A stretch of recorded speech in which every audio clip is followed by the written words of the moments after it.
Who is Dr. Destroyo? Who is Dr. Destroyo? Who is Dr. Destroyo? Who is Dr. Destroyo? Who is Dr. Who is Dr. Destroyo? Who is Dr. Destroyo? Who is Dr. Destroyo? Who is Dr. Destroyo?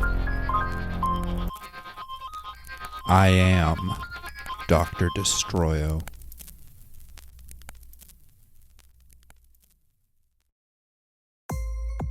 From the Death by Media Man podcast show, it's Dr. Destroyo. The story of the world's first true supervillain.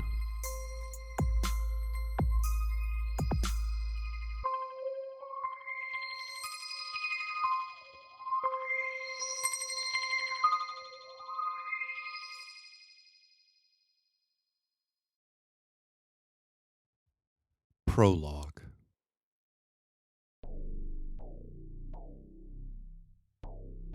I am Dr. Destroyo. I was from the very start, I think. All the others, they were fakes. All those dead bodies, none of them were really me, and none of them were really the doctor. I set them up to take the fall for me, literally in some cases. Those men who died dressed as me, I killed them. They were never Dr. Destroyo. I am Dr. Destroyo. It started out as a joke. It started out as a funny conversation, as something stupid to talk about to pass the time between a couple of friends. It started out as a response to something we didn't understand, something we wanted to mock, something we could ridicule and tear down. It started with Tom, back when he was still alive.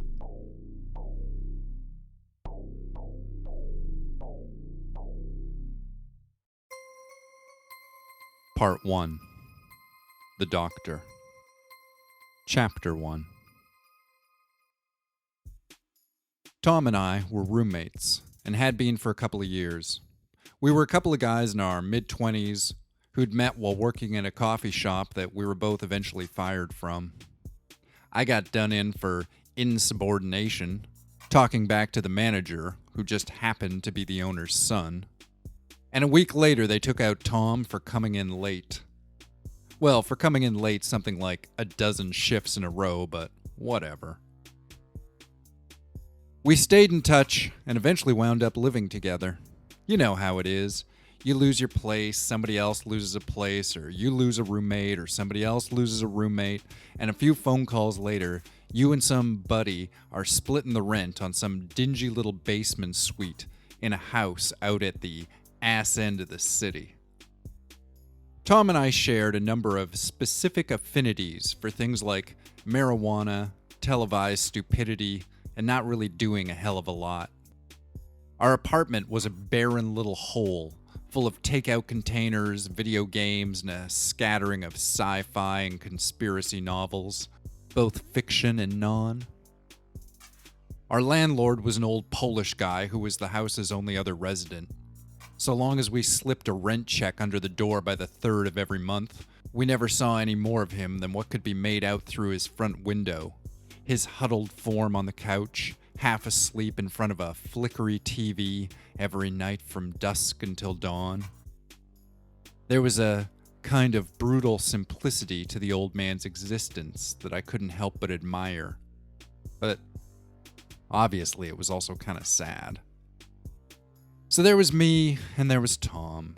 And we were just a couple of normal guys. We were just like anybody. Well, maybe not just exactly anybody. Maybe we were a bit more useless than that.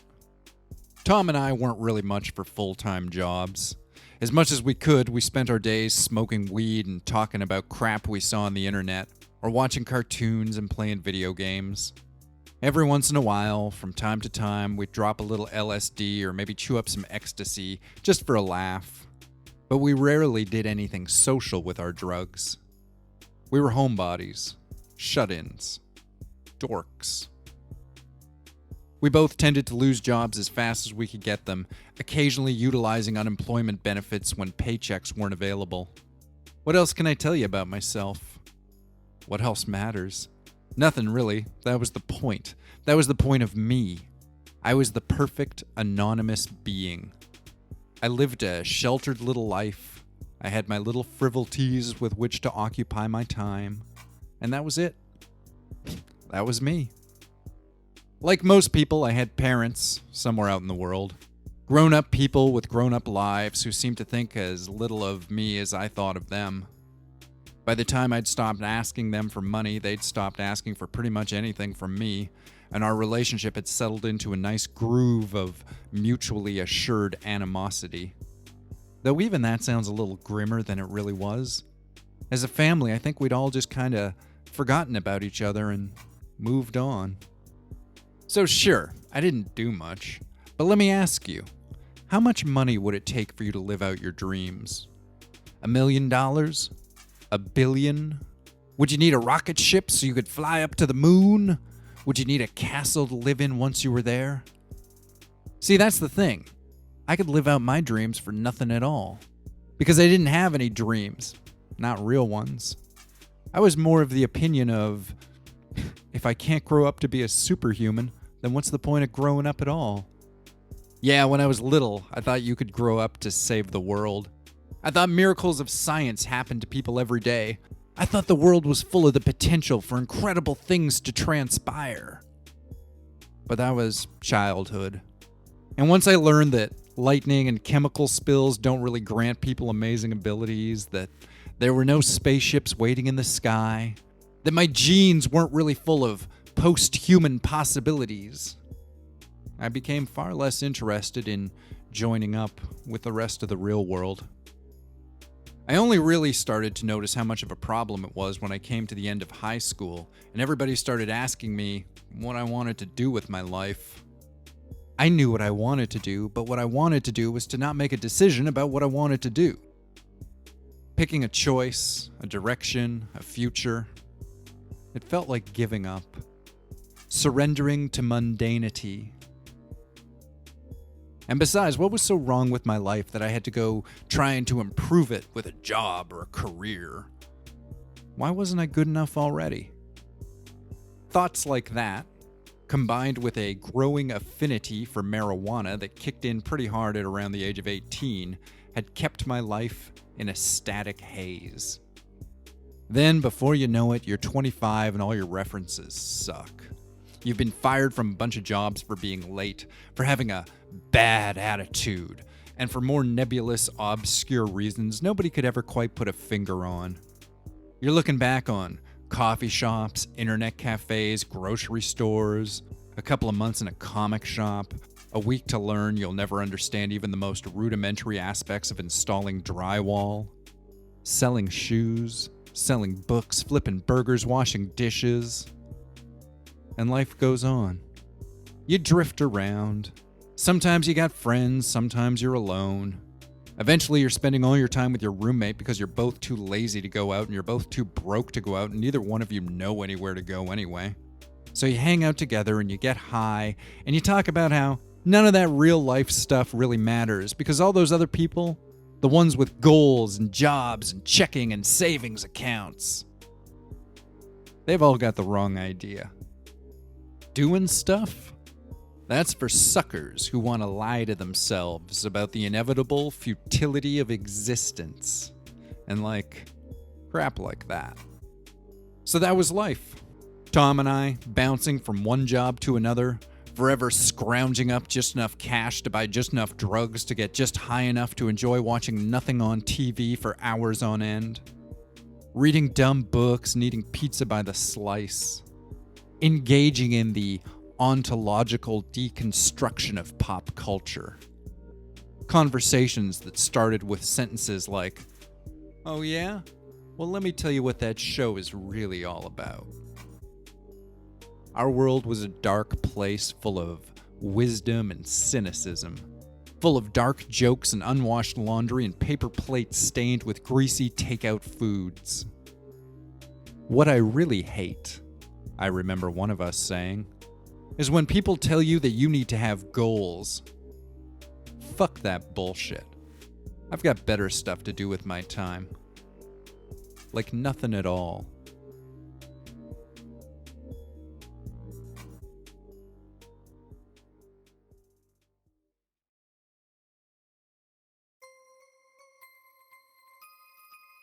Chapter 2.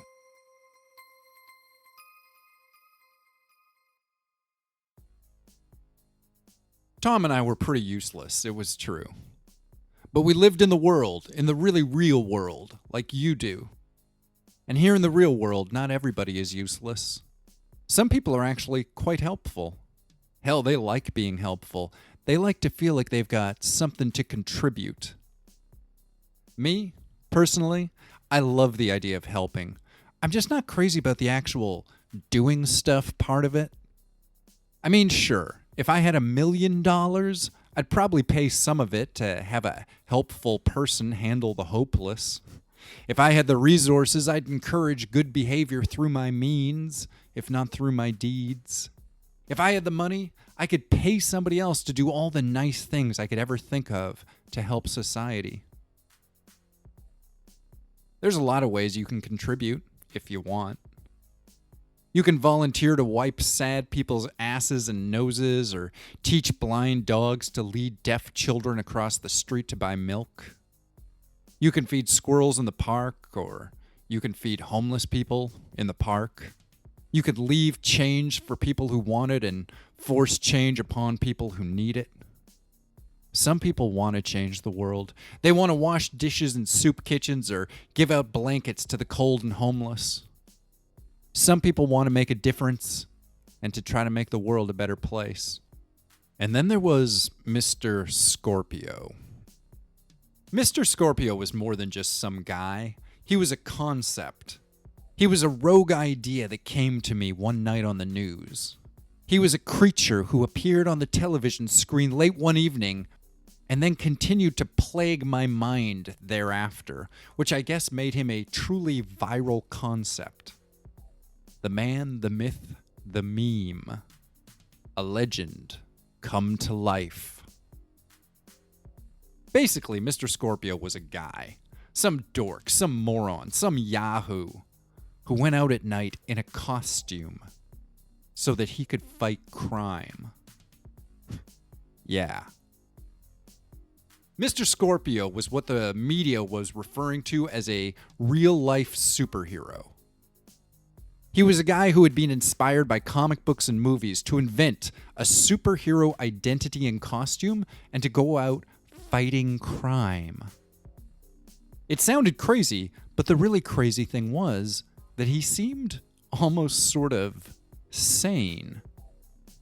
I first heard about Mr. Scorpio on the local news after he'd stopped a mugging in a bad part of town on a Saturday night. "Hey," I said to Tom, pointing at the TV screen, "I know where that is. This is happening in our city." Staring at the street behind the masked man who was smiling into the camera, I did my best to identify the local landmarks I could make out in the background of the shot.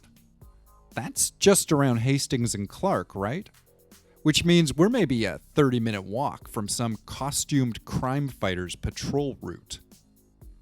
Something about the whole idea just kind of bugged me, for some reason that I couldn't quite identify. But once it was in my head, it stayed there, churning around like a goldfish that was growing too big for its bowl. Vigilantism, right in my own city, just down the block from my home. I don't know, this whole helping people thing sounds like a self-created delusion crafted to justify the wearing of such a stupid outfit, Tom told me. You think he really believes what he's saying, or that he's just having fun? The guy's gotta be mentally unbalanced, I remarked crudely. He thinks he can help people by running around in a mask in the worst part of town? He's totally just deluding himself so that he can have a justification to wear his silly little costume outside at night. Mr. Scorpio's costume was a mask and bodysuit, which seemed to be made of molded black rubber. You could tell that under the rubber he was a big, solid guy, maybe in his mid-20s, but beyond that, his getup did a pretty good job of obscuring his identity. The mask, or cowl, was smooth and fairly featureless, though there were little slits, like gills, over top of where his ears were, I guess for him to hear through. The torso had fake abdominal muscles sculpted into it, and a decal of Mr. Scorpion's logo, a big red something, was plastered across the center of the costume's breast. I don't even get his symbol, I complained. It's like a weird water stain. Maybe that's who he got the costume off of, Tom suggested. Maybe that uniform used to belong to the fabled defender of the defenseless, the Weird Water Stain. Are you suggesting that the Weird Water Stain could have retired? I clucked my tongue disapprovingly. For shame, Tom. The Weird Water Stain has always been this city's true hero, and we should pray that we'd never see the day where these streets go unprotected by his strange and steely gaze. The Weird Water Stain, local protector of the innocent. The Weird Water Stain and his sidekick, Blotchy, the boy blunder. The Weird Water Stain and his partner, the Obscurinator. All members of the League of Poorly Defined Adventurers, or LOPDA, which we pronounced Lopta. Tom and I would make up crap like that all day. We'd invent false histories of the world and explain them at length to one another. We'd create satires of things that never existed. We crossbred alienation and drug use with the internet and local news and mutated them into strange monstrosities of conversations. Some ideas could stay with us for months, getting battered about the room like a little mouse being tortured by a couple of cats. Mr. Scorpio was one of those ideas. I kept coming up with variations of responses to the very concept of what he was. At first, I just wanted to meet him. I wanted to shake his hand and act like it was something special. I want to touch a superhero before they all learn to fly and move out of range, I said. I wanted Tom to get a photo of me, shaking the hero's hand. Something I could pin up on my wall. It'd be fun just to see him. And then maybe ridicule him, behind his back so he'd never know. But Tom got a hold of that idea and pushed it a little further. You wouldn't want to, make a big scene? Blame him for, I don't know, the Secret Crisis Wars or one of those kind of things. You could walk up to him and spit on his logo and then say something like, "My mother died in the 8th Infinite Secret Conflict while you and all your hero friends were out busting super criminals in the stars. Well, who was looking out for my mom, huh?" And then you'd throw your head back and cry, "Ooh," real long and sad. Well, I admitted, stroking the stubble of my chin with my index finger and thumb, the classic pose of the thoughtful villain. I do enjoy plans that involve me spitting on people whose morals are not the same as my own. Well, yeah, Tom agreed. Who doesn't?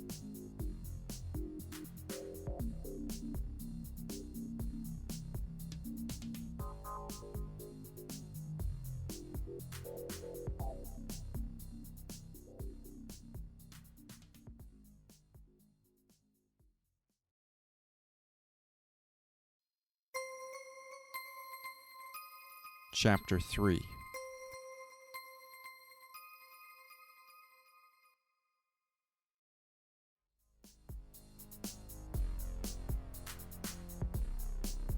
And we just kept talking about it, and we kept being good and high, and we kept being full of shit. And the idea kept growing between us. It was like a little lizard embryo, struggling to take on the shape that might someday break itself out from its egg. It was Tom who suggested that we could fake a mugging or an attack to get Mr. Scorpio's attention. Tom could pretend to assault me, and then Mr. Scorpio could come rescue me. You should have a weapon then, I considered. Like a knife. Just a knife? Or a sword, or something flashy like that. A sword is good, Tom agreed. I like a sword, but what kind? Samurai? Ninja? Broad? There's so many different types of bladed weapons, and they all project a different kind of image. I just want to make sure we're making the right decision. A laser sword would be cool. Cool? but a little fey. Beyond swords, there were guns. A pistol, a rifle, a shotgun, a submachine gun, a machine gun, or even a rocket launcher. How difficult do you think it would be to create a realistic-looking bazooka, I asked. Like out of paper mache and shit. Or maybe we could build a ray gun. Some weird laser beam blaster like out of a science fiction movie? Yeah, like a high-voltage disintegration device. Or some sort of nuclear cannon. Yeah, a weapon that could tear the world to bits and pieces. Yeah, sure. Why not? Why not build something that could destroy the Earth? Why not go for glory and try to blow up the whole planet? Why dress up as simple thugs when we could be something so much more interesting? We could go in prepared. We could make costumes, invent characters, and challenge Mr. Scorpio to some kind of a showdown. And then we'd run off. Or Tom could threaten me and the rest of the city with a big cartoony bomb. And then again, we'd run off and laugh. That'd be great, Tom agreed. We could build like a crazy giant prop. I'd be all dressed up in some sort of full body costume with a mask and everything, down in some crackhead alley, threatening you with a death ray cannon. And then he'd rush down towards us and see that it was a fake gun. And then we'd take out a real gun and shoot him in the face, I concluded. Tom looked at me real funny for a moment, like he was suspicious and happy at the same time, and then he started laughing really hard. That would be so dumb, my roommate exclaimed happily, filling up the bong as we chuckled away at our own hilarity. Yeah, we had a bong, but it wasn't anything special. We didn't give it a clever name, and we didn't say clever shit while we smoked from it. In movies and television shows, people are always giving their bongs stupid names like Billy Bong Thornton or King Bong, the Bob Bong, Bongula. Our bong was called the Bong, and it was a dark green plastic tube filled halfway with water through which we filtered marijuana smoke for the purpose of inhalation. For all the dumb shit we like to think about, we collectively refused to think of a dumb shit name for our primary smoking device. It just seemed a little too cliche. It would be a lot of work, but I can see how it'd totally be worth it, Tom continued. Just for that one shot. A nice clear image of the guy in his costume, stretched out across the blood-soaked concrete. The cops would try to keep it quiet, but somebody would get a real good photo. We could get the photo, I put in. We could totally take the photo ourselves, Tom agreed, and then just release it to the cops or the newspapers or whoever. I mean, at that point, we would be supervillains, so we could totally do crazy shit like that. Or at least we'd be villains anyway. The super we could always work on over time. Well, at that point, we would have killed a masked superhero, and that should still be worth more points than a regular person, I mused. It's like when you kill an ambulance driver in a video game, it still gets you in the same trouble you'd get in for killing a cop. Costume vigilantes should also count for double points or something, even if they're not like meta-humans. The whole thing is pretty damn meta. It's a postmodern post-mortem, I put in. A self-aware assassination of reality by art. The end of somebody's real life in the midst of imitating fiction. It'd be like capturing something that had previously only existed as an idea for the one fleeting moment in which the dream had become a reality. The dream of the meta-myth man. The dream of the death of the Superman. It's actually quite intense because it sort of glorifies the human spirit to kill a superhero. It's like slaying a god or a myth. Yeah, like it raises the stature of our entire species to destroy something greater than ourselves. We talk like that for hours on into the night.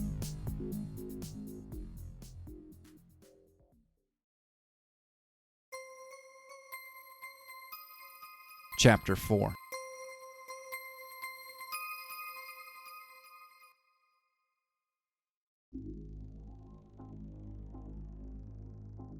We had to wonder, who was Mr. Scorpio? As near as I could tell from researching online, he was a tall, muscular man in his mid-20s. Given the mask and his propensity for only coming out at night, it was hard to even be sure of his ethnicity. In interviews, he said he'd started looking for ways to help prevent street violence after he'd seen a guy getting knifed outside of some downtown nightclub. Mr. Scorpio said the guy had bled to death while a whole crowd of people just watched, doing nothing. Mr. Scorpio said that, after that, he began going out at night, trying to break up fights when he saw them happening. He was just trying to help people. He said as much in all the interviews he'd love to give. This was back before I was wearing the costume, and I started getting known around the city as a guy who was trying to help folks, and it was getting kind of weird. Like, people wanted to know who I was, where I lived. Also, I'd been personally threatened a couple of times. Nothing too dangerous, but bad enough that it got me thinking very seriously about how I might better protect myself. Mr. Scorpio's costume was detailed with long lines of purple leather along its seams and edges, and the black rubber on the outside of the torso had been shaped to give the impression of a powerful chest and abdominal muscles. The outfit wouldn't stop a bullet, but it could slow down a blade, and under certain circumstances, such as a drunken street brawl, it might make the difference between life and death. The real reason for the suit, Mr. Scorpio claimed, was that it psychologically disarmed situations. It made people stop what they were doing and maybe laugh, or at least focus more on him rather than on their original conflict. He stopped a lot of fights, he said, without ever having to resort to anything physical. He'd just show up and chill things out by being a guy in a funny suit. That might have been part of what really caught me.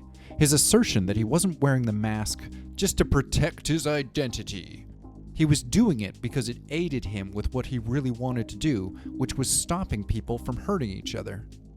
He was like a strange sort of clown for grown-ups. A rodeo clown for the macho bullfights of the club scene. There was something about how he defined himself which made Mr. Scorpio's whole costumed crime fighter thing seem a little less laughable. Mr. Scorpio portrayed himself, somehow, as a bit less like a neurotic nerd who was living out a fantasy life on the streets of the real world, and a bit more like a regular person who was just trying to help people while living an irregular life. So maybe that's why Tom and I kept talking about him. About the idea of these costumed crime fighters lurking in our own city. Because after hearing him talk, Mr. Scorpio didn't seem quite as pathetic and laughable as the idea of a real-world costume crime-fighting hero had initially seemed.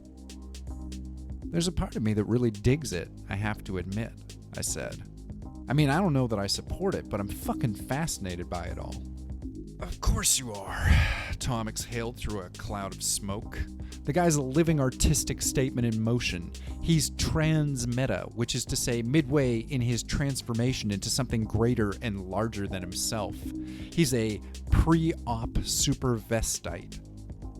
It sounds kind of kinky when you put it that way. Seriously though, Tom told me, if you want to help this guy, you know what you should do? Get some tights and find out if he wants a sidekick? You should kill him off. I grinned at Tom and he grinned back at me. We couldn't seem to get away from that idea. I'm serious, he went on. And this time I'm talking about doing it to help him, not just for your own sick little art project. More evil grinning. But for real, man, you want to give this guy his glowing ring, his magic word that calls down the cosmic lightning? Then he's gotta die. That's what the hero needs to pass from our world, Tom's hands flickered like a bird in flight, to the world beyond. It'd be like sparking the fire, I went on, continuing the premise. A whole Prometheus thing, helping the mortal transcend this state of being and move on to a higher existence. He's like a little organism trapped within the limitations of itself, trapped within the idea of itself, like a fish that can't grow any larger than the tank it's in. And he needs to be set free, Tom suggested. The man needs to die so he can become something more than just what he is. He can become an idea, a myth, a legend, coming soon to a reality near you. Conversationally, we were stealing intonations from bad movie trailer voiceovers.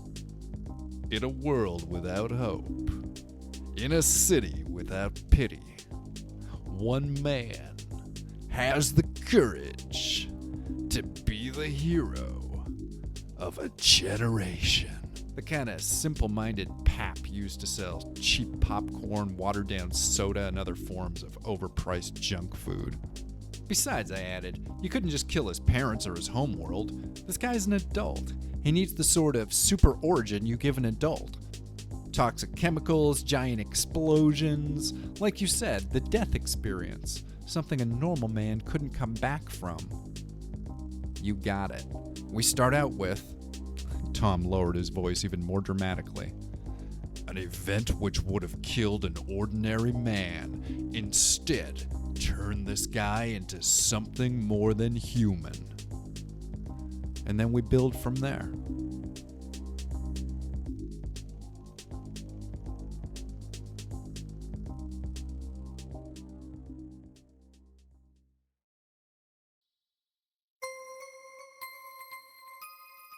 Chapter 5.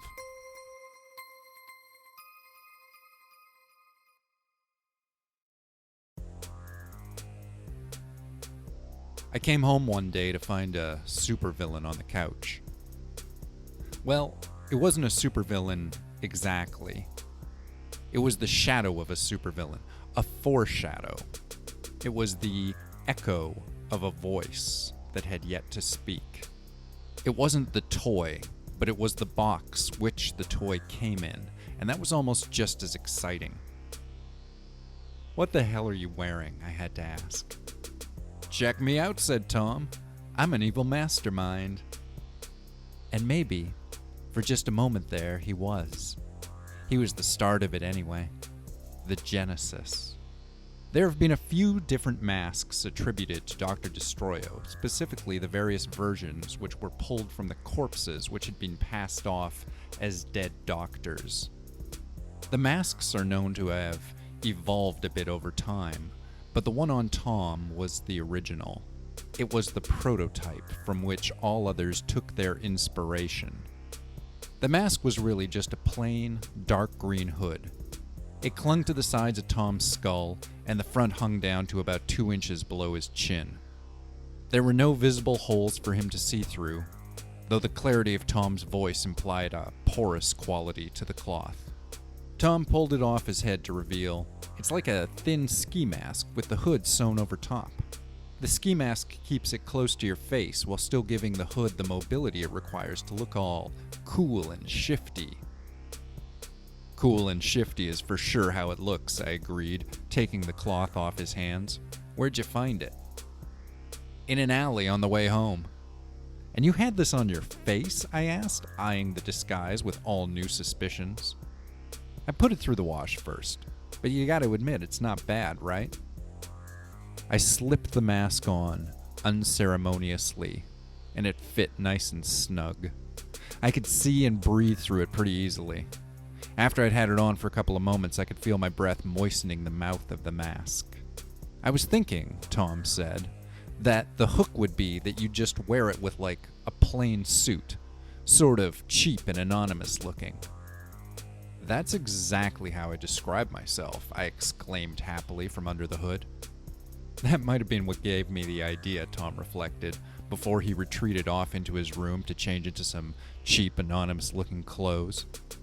A few minutes later, Tom came back out in a sort of grayish-brown suit that sat a little loose on my roommate's narrow frame. I'd seen him in the outfit a few times before, but always just for job interviews. Previously, it had been a pretty dorky-looking ensemble, but then when he put the mask back on, it was something else again. Something... A bunch of words came to mind. Sinister, foreboding, mocking, arrogant. I couldn't quite put my finger on it, but there was something there. Something kind of powerful. Or again, the potential for something. It was like looking up into a sky full of clouds that could be about to turn into a storm, or maybe just blow over and be a day like any other. But you'd love a big storm, wouldn't you? Something that would really rattle the windows. The sort of storm that could wake you from a deep slumber and keep you up all night. Well, I said, stating the obvious in a loud and decisive voice, now he just needs a name. Tom peeled off the mask and hit the couch, loading up the bong as he fell towards the cushion. Commander Kills-A-Lot, the maniacal Mr. Mask, the certain death, Doctor Hates Your Mom. Do you really want to hear the rest of these? Okay. The Black Soul Phantom Heart, Mr. Evil McNasty, Professor Puritanical, the Terrible Twist, the Squelching Storm, he, the Man from Next Week, the Faceless Clown, the Mad Meme, the Curmudgeon, the Cretin, Mr. Fly Up Your Nose, Hate, the Horrible Bunny, TV's Frank, Mr. Oversight, Master Oversight, the Twat of Many Titles, the Amoral Ass, the Ant-Agonistical Axiom, the Living Square, the Forgotten 5000, the Eyeless Face, the Faceless Eye, the Evil Ear, the Guy. Oh, come on, the Guy? You're not even trying now.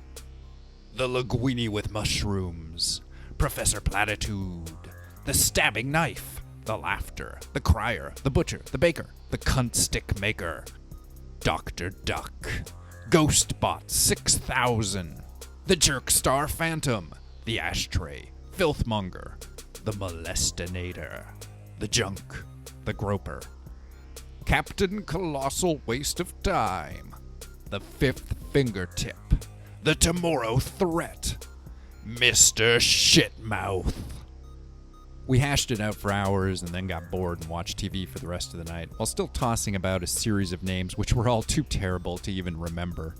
That continued on until whenever we passed out, nodding off on the couch fully dressed, like senior citizens sometimes do. But when I woke up the next morning, there was a piece of a pizza box on the coffee table, and on that scrap of the cardboard box, somebody had scrawled a name. It had been written with a big black marker in thickly meaningful capital letters. It was a name, and that name was Dr. Destroyo. So there we had it. Neither of us could remember which one of us came up with it, but we could vaguely remember that we'd laughed about it for a long time, shortly before one of us wrote it down and we both faded out. Okay then, Tom said, sliding the mask back on. Dr. Destroyo it is. And so it was.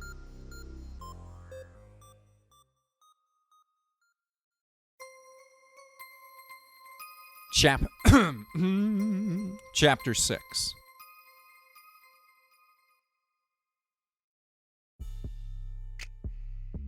This is so fucking stupid, Tom said. And he clearly meant it, but then he giggled a little. I'd never heard Tom giggle before, and it didn't sound right. Hearing my cynical friend giggle was a bit like seeing a pig dressed up in a fancy tuxedo. It seemed inappropriate, even unnatural. But then everything about Dr. Destroyo felt a little unnatural. Tom was dressed in his gray-brown suit, and I was wearing what I deemed to be quote-unquote normal clothing.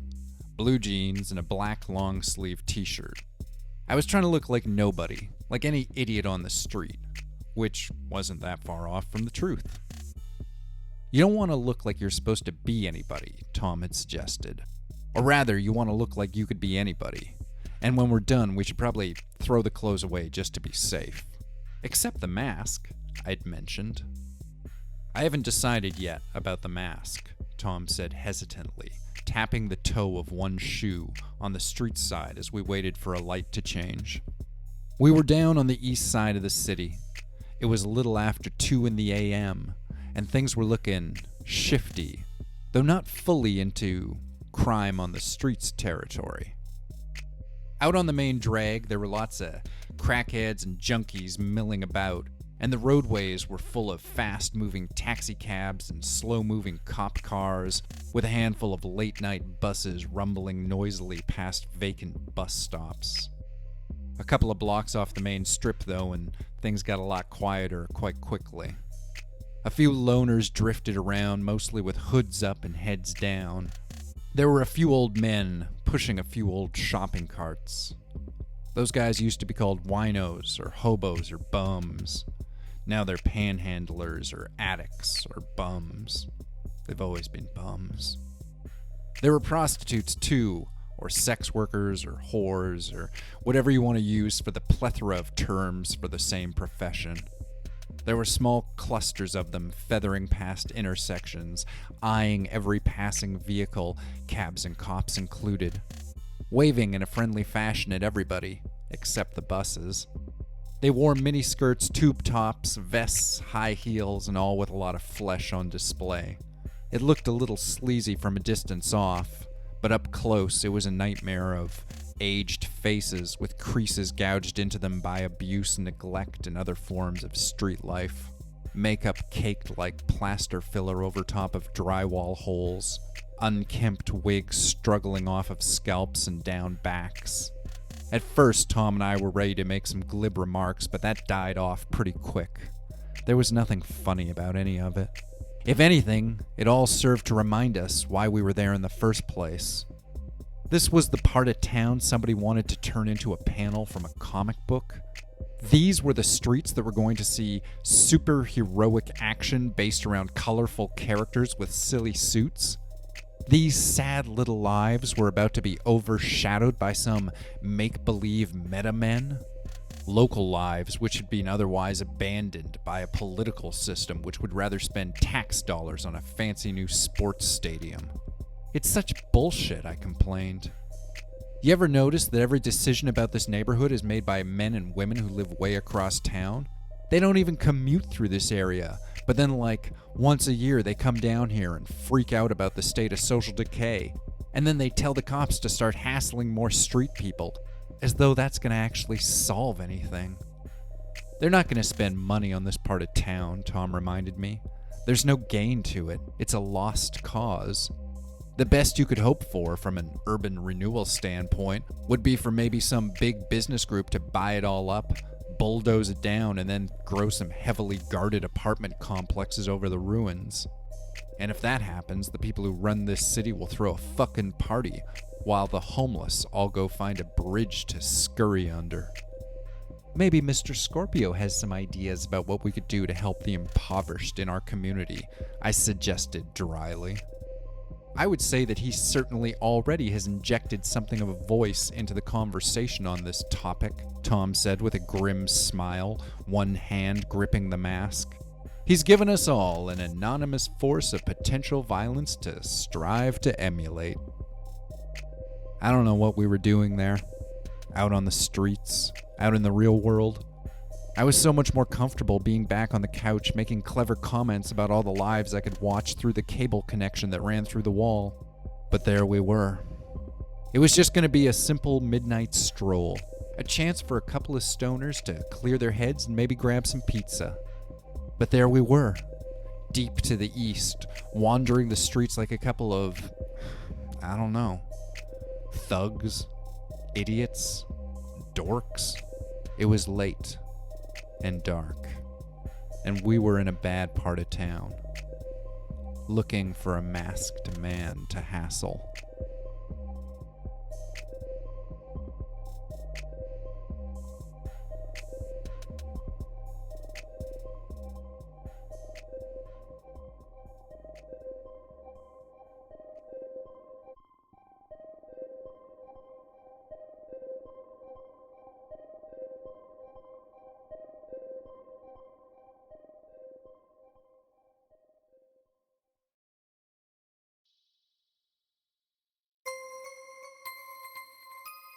Chapter 7.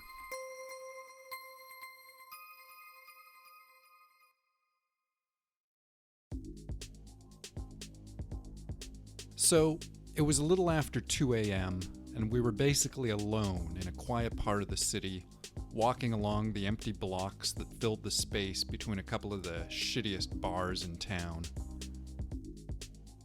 There was the occasional rattle of a shopping cart, and the distant rumble of some hipster's booming bass speakers, but for the most part it was just a long stretch of empty urban nothing. Just us and the rats. And Mr. Scorpio. Seeing him was like seeing Bigfoot. At first you don't know what you're looking at, or you tell yourself that you don't, even while your brain screams out that you're seeing exactly what it is. You're seeing a myth, a boogeyman, something unreal come to life, a costumed vigilante patrolling the back streets of the city. I'd read the comics and seen the cartoons, but I'd never truly imagined the reality of it all. Imagine seeing a dinosaur or an alien life form, something you'd never expected to encounter in the world of flesh and blood. And it was scary. Scary as fuck. Some big dude wearing molded black rubber, most of his face obscured by a thick dark mask. He looked huge and dangerous. I thought he'd seem sillier, and he probably would, if I'd been somewhere a little safer, somewhere with better lighting. But where and when we were, there was something traumatic about the guy. He looked like something that had the power to change your life forever. There was the suit, and then around the waist of the suit there was his belt. His utility belt. The belt was a large black band, lined with pockets which were full of bandages and business cards. He also carried a few things which could be considered weapons, like a canister of pepper spray and some little firecrackers that would burst noisily on impact when thrown. I knew about these things because I'd been reading up on Mr. Scorpio online prior to our coming down to the east side. I'd read the friendly, media-savvy interviews he'd given the mainstream press, and I'd read the more mouthy things he'd said to a few lesser-known web pages. That was how I knew about the other thing Mr. Scorpio kept on his belt. The shock stick. It was a hard, black plastic cylinder, about 30 inches long, with a circumference just wide enough to hold a handful of D-cell batteries stacked one atop the other. It was a personal security device, but not the kind that was sold in stores. It was basically a homemade cattle prod. An electro taser Mr. Scorpio had assembled by hand. Even from a few blocks away, I could see the thing hanging off the side of his belt. It dangled like a poorly placed participle. "Are you ready for this?" I asked Tom. But Tom was already gone. In his place and suit stood Dr. Destroyo.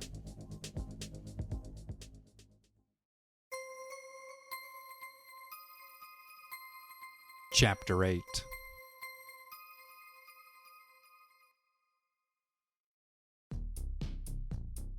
"Oh no," I shouted. "He's a madman! A madman!"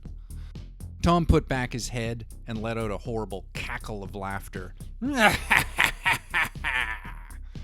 The unwholesome sound echoed eerily through the ratty, urine-scented alley.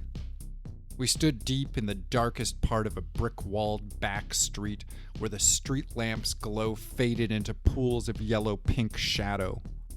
We were just a couple of flickery figures in the twilight, but Dr. Destroyo was a flickery figure in a cowled mask. When I looked out onto the street, I could see Mr. Scorpio standing across the block from our alley. Under the pale off-orange of the street lamps, his costume, I had to admit, looked pretty damn cool. "He's insane!" I shouted, my voice shrill and fearful. Tom and I had agreed beforehand that we should refrain from yelling any specific terms like help or fire or gun to avoid having the cops called on us all the sooner. "He's insane and I don't know what he's gonna do."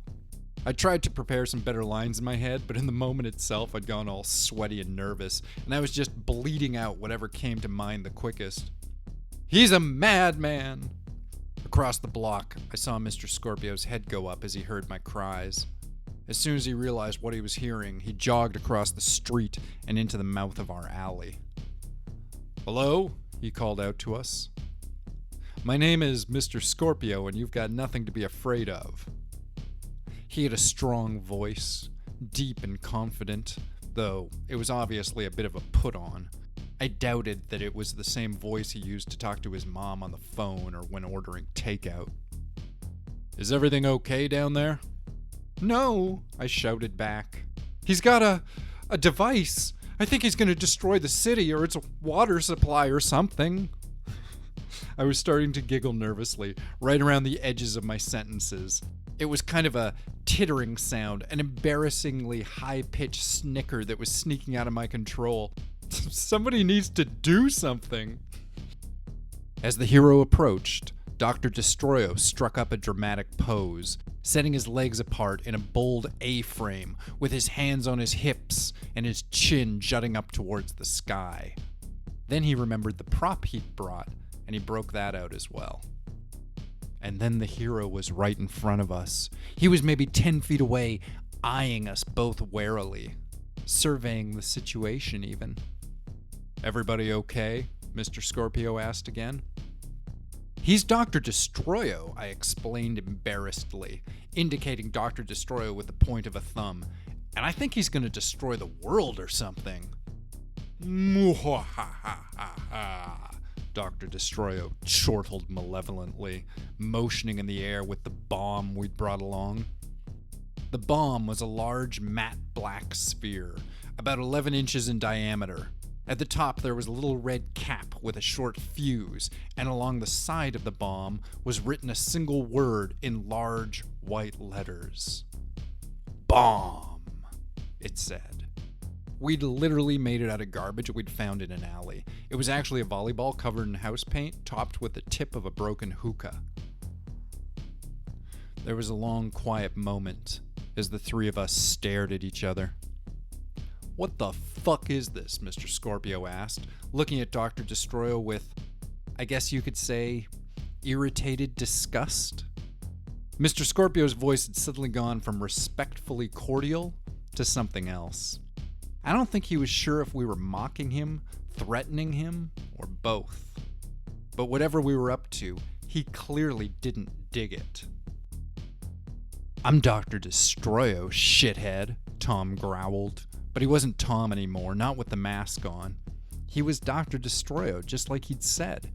"And you know what this is?" he asked, waving the big fake bomb in Mr. Scorpio's face. "That's right, fucko. You know exactly what it is. So if you don't want to get blown to all holy hell, then you'd better," without another word, Mr. Scorpio stepped up and jabbed Dr. Destroyo in the solar plexus. It was a good, solid punch, like one of those deadly kung fu blows where you twist your arm as you connect, sending your opponent flying backwards.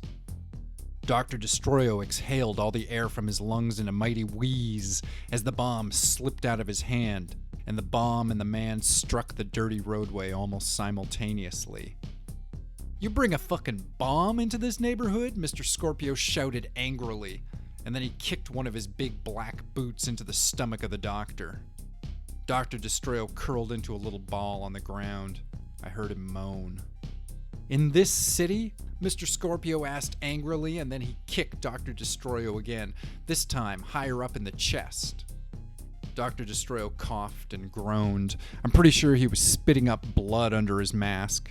"You think that shit's funny?" Mr. Scorpio demanded to know, and then he kicked Dr. Destroyo again, square in the face.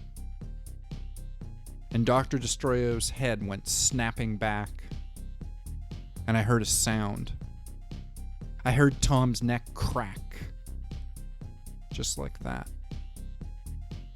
It was like the snapping of a pencil, a sudden and irrevocable moment, something simple but impossible to take back. Things were one way one moment, and then suddenly they were another way, and they'd never be like they had been ever again. The sound came from where Tom's skull connected to Tom's spine. The sound I heard was the sound of Tom's head bending back towards his shoulder blades. It was an ugly sound with a wet texture to it, meat and bone tearing against each other. Tom was just a skinny guy. He didn't eat right, and he never exercised or anything. Mr. Scorpio, conversely, was a big guy. He clearly worked out a lot. He ran around in a big heavy suit of rubber for a few hours every night, and he wore heavy steel-toed boots.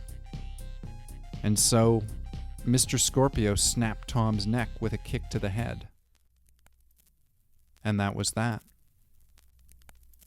That was how Tom died.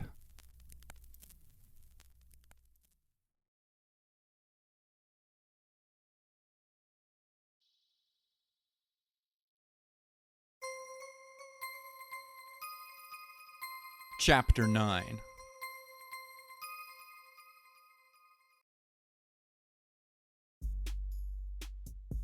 Tom was dead.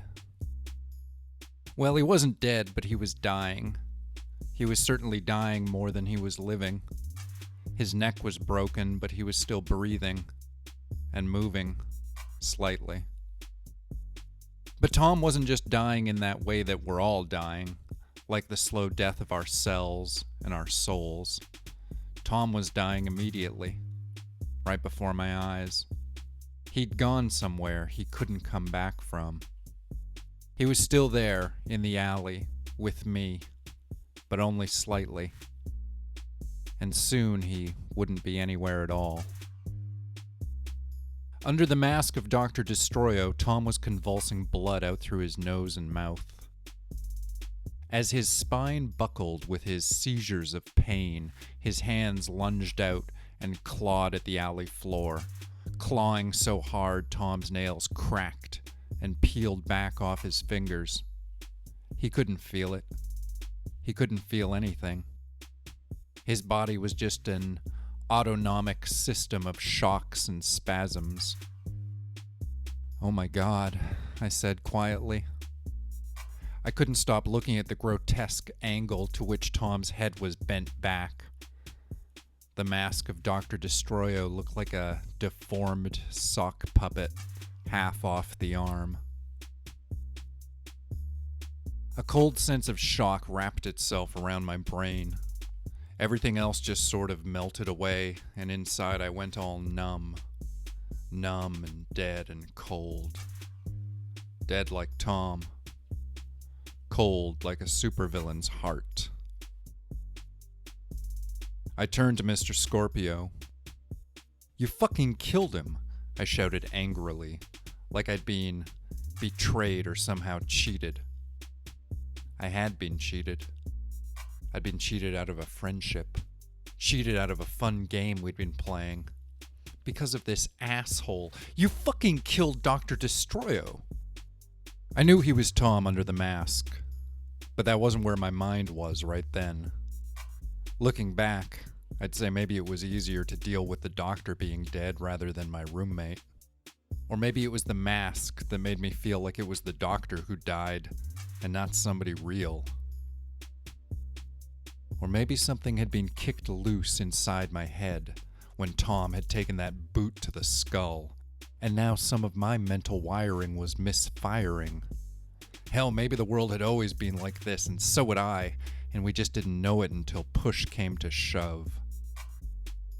"He had a bomb," Mr. Scorpio mumbled at me as he stepped back from Tom's twitching body. He sounded a little scared, like maybe he was going into the same shock I was in. "He had a bomb, man. I didn't know what he was going to do. I thought he was—" "You fucking killed him," I said again, my voice getting louder. And then Mr. Scorpio looked at me. He hadn't even really focused on me before then. His eyes were wide with panic, and he was, what? Scared? Enraged? Shaken up? Freaking the fuck out? All of the above?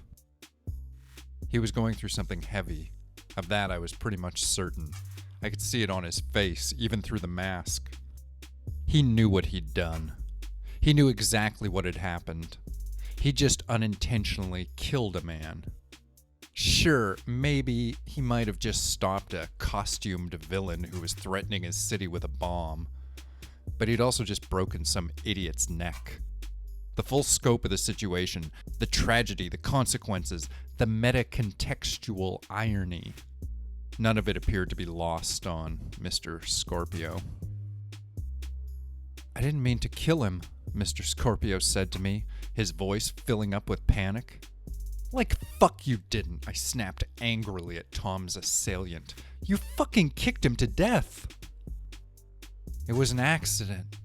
Mr. Scorpio was almost pleading now. He was frustrated, panicking. He wanted me to see what he'd seen.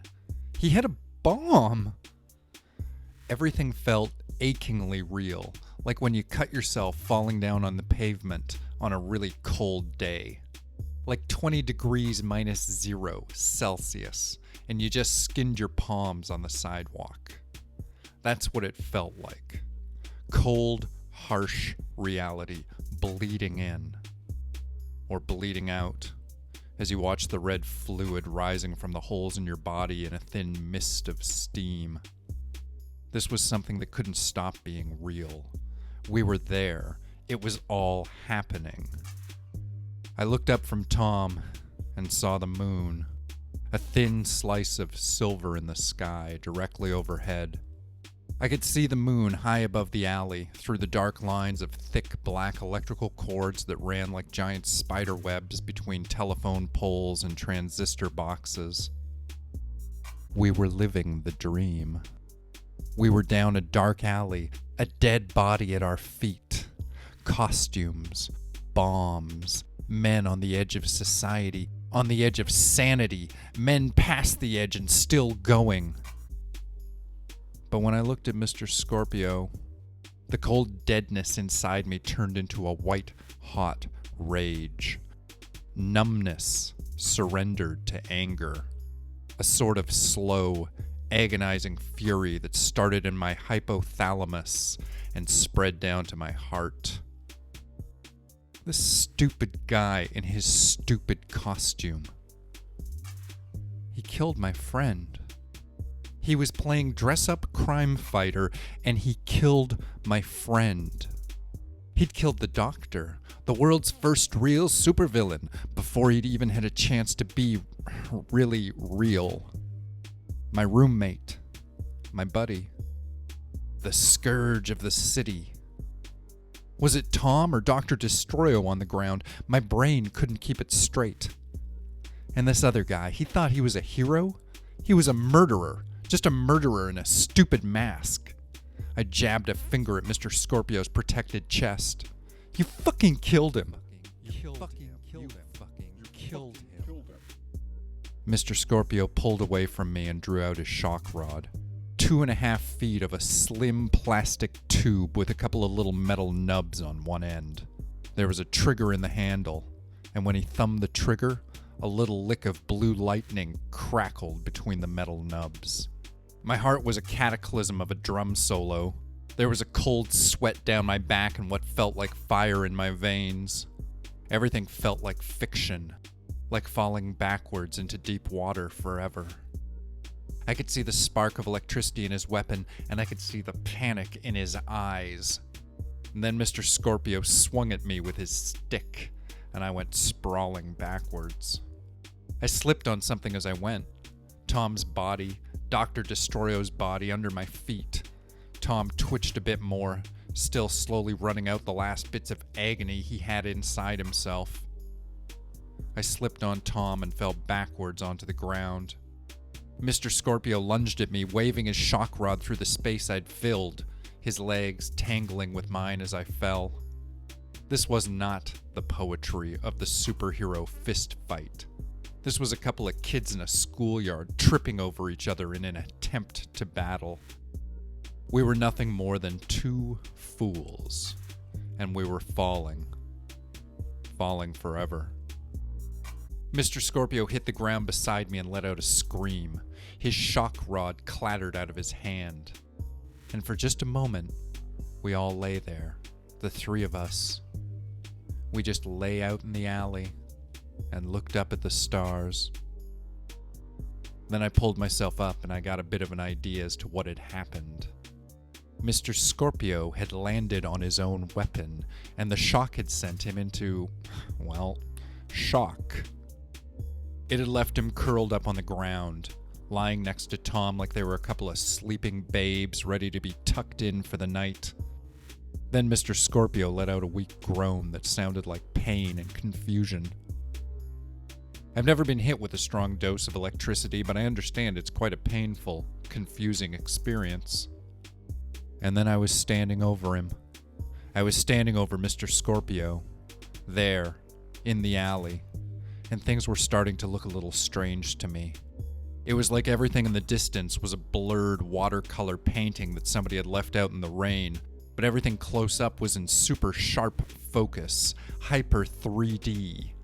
Maybe that's what superpowers feel like, when you can see between molecules and sense danger before it happens. Mr. Scorpio groaned again. And then I had my shock rod in my hands. I don't remember picking it up, but it sort of made sense. Mr. Scorpio groaned, and beneath the mask of Dr. Destroyo, a mask stained with blood and bile, Tom twitched. I had the shock rod in my hands, and my friend's killer at my feet. I'd like to say it was a long, cold moment, but it wasn't.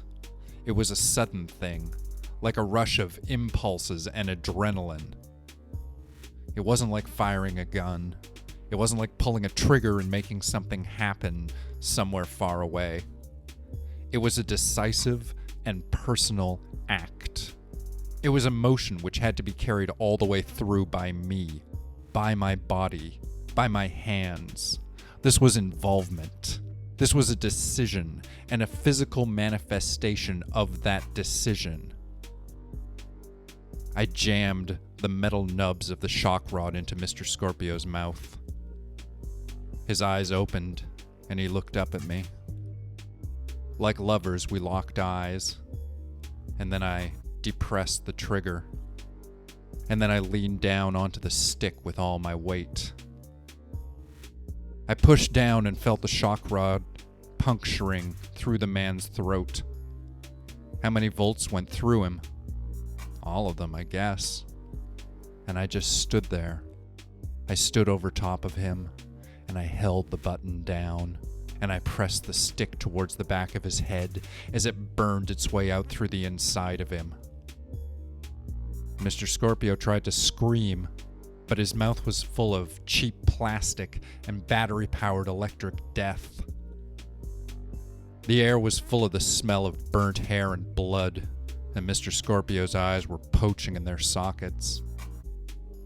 He sort of screamed, but it wasn't a real sound.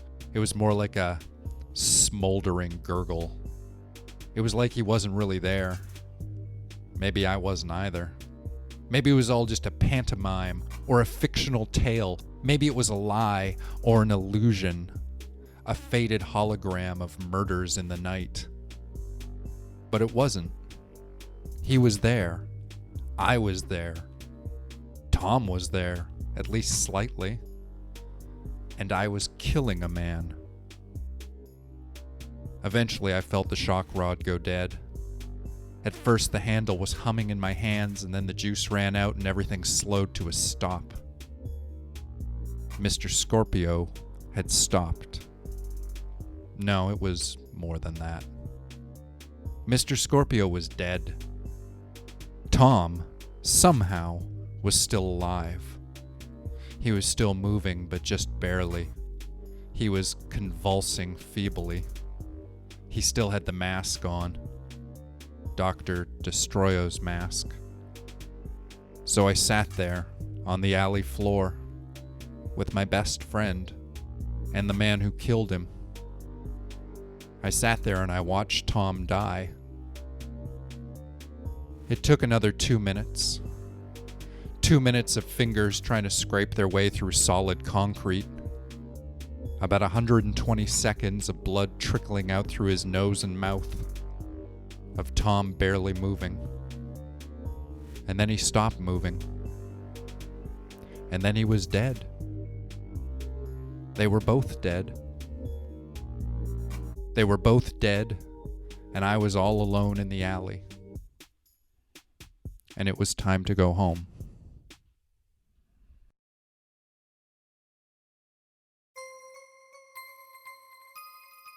Chapter 10.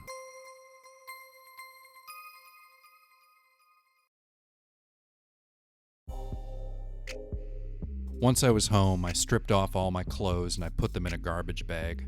Then I climbed into the shower. Crying in the shower is really nice. The water takes care of the tears and the snot and all the mess. You could just scream and cry and cower into the water. For a little while, nothing matters. There's just you and the rush of wet warmth against your skin. I turned the hot water up, higher and higher. My flesh started to glow bright red like a stoplight, and then a darker red like a cooked lobster. The hot water hurt, but in this weird, distant way that I couldn't really feel. It was one of those things that was happening around me, but not to me. I could feel the water burning, but I didn't seem to register that it was my skin that the water was burning. So, I'd killed a man, and my best friend was dead. And I'd killed a guy, and my roommate was dead. And I'd killed somebody, and somebody else was also dead. Dead, killed, dead. What was the difference? Killed, dead, killed. Did it matter at all? Was there any kind of inherent sense of justice to any of these acts? Was there some scorekeeper somewhere somehow keeping tabs on everything, metering out who'd done right and who'd done wrong? I looked at my hands. They were covered in blood. Not literal blood, but the kind of blood that drives madness into the minds of Shakespearean queens. And I could still see it. I could still see the blood of the masked man on my hands. Born again, went the movie trailer of my life.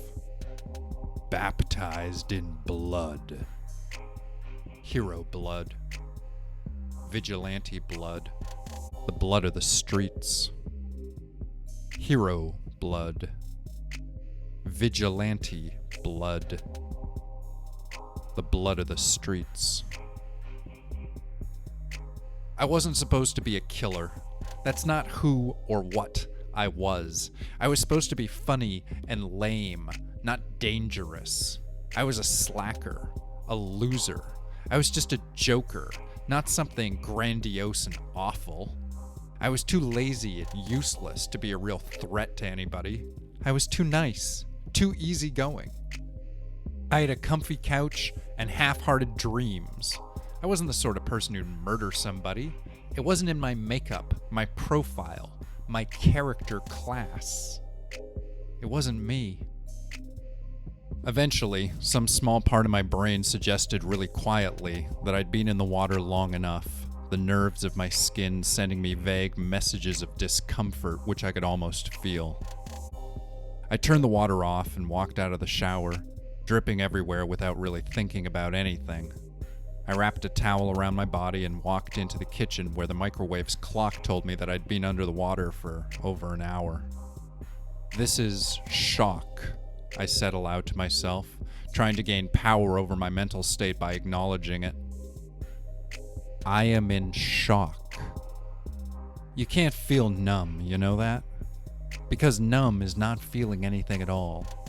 So you can't feel numb. You can only be numb. You can only be numb, like you can feel that you feel nothing at all. I poured myself a cup of coffee from an old pot on the stove and heated the cup in the microwave. Once the coffee was steaming, I added milk, and then I just let the two liquids settle into each other. When I took a sip, it tasted terrible but necessary. Across the countertop, I noticed a large blue mug. It wasn't my mug. I never drank from it. It was somebody else's mug. Somebody else's big blue mug. I stared at the mug. I knew it belonged to somebody, but I couldn't remember who. Somebody who was gone. Somebody who'd been my friend, who was gone forever. I stared at the cup like I was waiting for it to give me a sign, like it had fallen from the heavens, a sacred gift sent down from a higher state of existence. I stared at the cup. It was Tom's cup. He used to drink from it every morning. I sank to the kitchen floor, spilling half my coffee down my towel and my legs. The coffee felt like it wanted to burn me, but I was still numb from the shower and the shock. I was well beyond feeling anything. I sank to the kitchen floor, spilling half my coffee down my towels and my legs. I left the coffee-stained towels on the floor and walked into the living room entirely naked. I set my empty cup onto the coffee table and I located the remote control for the television. I tried to reach for the weed, for the remnants of our pot and something to smoke it in, but I couldn't quite make it. My arms just weren't long enough, and my will wasn't strong enough. Instead, I just sat there, curled in a little ball on the couch, stone cold sober, watching TV until dawn.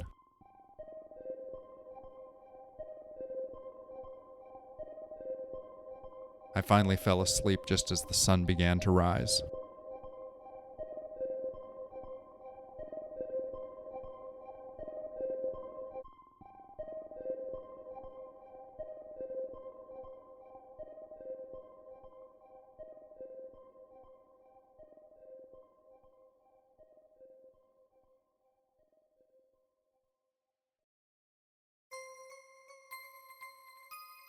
Chapter 11.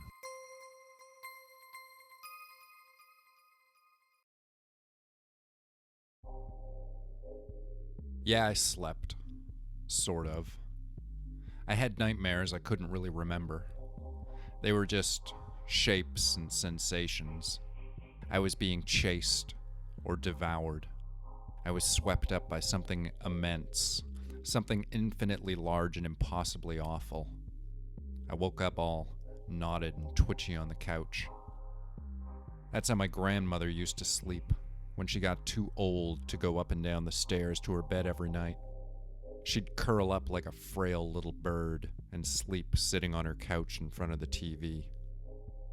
I looked around the apartment, trying to remember something that was preoccupying my mind in a way that I couldn't quite remember. Was it just those dreams? I tried to remember the images that had troubled me while I'd slept, but they were fading away from my conscious mind, like little mental roaches scattering under the darker bits of my subconsciousness as the lights came up in the front part of the cerebellum. Everything felt cold and far away, like sinking into the deepest part of the sea. Nothing felt right, but I didn't know why. I went into the bathroom and took a piss, and then went to try to look at myself in the mirror. I tried, but I couldn't seem to see myself. I didn't seem to be there anymore. It was like I couldn't wake up. It was like I was trapped in a nightmare dream sequence or some sort of shitty drug trip. When I looked in the mirror, I saw through myself. I saw the wall behind my head. I saw the nothingness that I was. I'd been staring into the emptiness of the bathroom mirror for a while when it all came back to me. The voices, the shock, the smell of burning flesh, and the sound of Tom's neck snapping and leaning on the baton until it stopped sparking, and the smell of burning meat, and the sounds of Tom dying. I couldn't cry anymore. I was all cried out. I tried laughing, but that didn't feel right either, so eventually I just went back to staring at the vacant hole in the mirror where I should have been, staring at the idea of what I'd seen and done. Yeah, sure, said some voice deep within my skull. Whatever. I wandered back to the kitchen where I made a fresh pot of coffee. I moved myself around Tom's coffee mug, keeping my distance from it, as though it were radioactive, like it was a ticking time bomb, a sleeping monster that could awaken at any moment, like it could devour me whole. I made myself a pot of coffee that was way too strong, and then I started drinking it while it was still way too hot. The bitter liquid burned my mouth, and I liked that, so I kept doing it, my tongue wincing away. I went to the living room and the couch. I put the TV back on, cycling through the channels. I clicked around that way for a few hours, not really watching anything. If I was hungry, I didn't know about it. I just looked at the space occupied by the television set, and I tried not to think. Whatever was on, I wasn't watching it. I wasn't watching anything. Not until it was 6 p.m. and the news came on. At 6 in the evening, the local news came on and told a story I knew something about. Police are saying that they cannot yet release the identities of the two men found dead in a downtown alley this morning.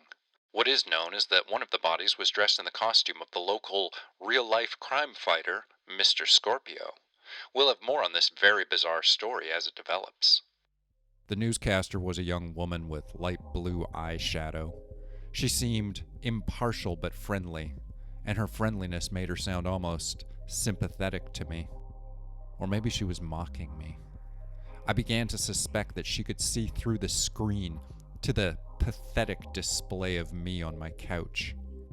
Her dark eyes, ringed with azure shadows, looked into mine. We'll have more for you on this very bizarre story as it develops, she told me. Or maybe there was an echo in the room, or in my mind. The news moved on to the next story and I muted the TV. Something about school lunches or school taxes or a school's tax on lunches or something. I sat there, as mute as the television. Just like that, I'd made the news. I was big time. I was one of the lead stories, locally. I'd made it onto the television set, onto the other side of the screen. Or at least my story was there. Some fictional aspect of me that had been birthed through strange violence and dorky masks. Something had happened. Something had started. I sat on the couch and tried to be calm. When that failed, I tried to at least be numb. I looked around the apartment, trying to remember something. Something that was preoccupying my mind in a way that I couldn't quite remember. Was it just those dreams? I tried to remember the images that had troubled me while I'd slept, but they were fading away from my conscious mind like little mental roaches scattering under the darker bits of my subconsciousness as the lights came up in the front part of the cerebellum.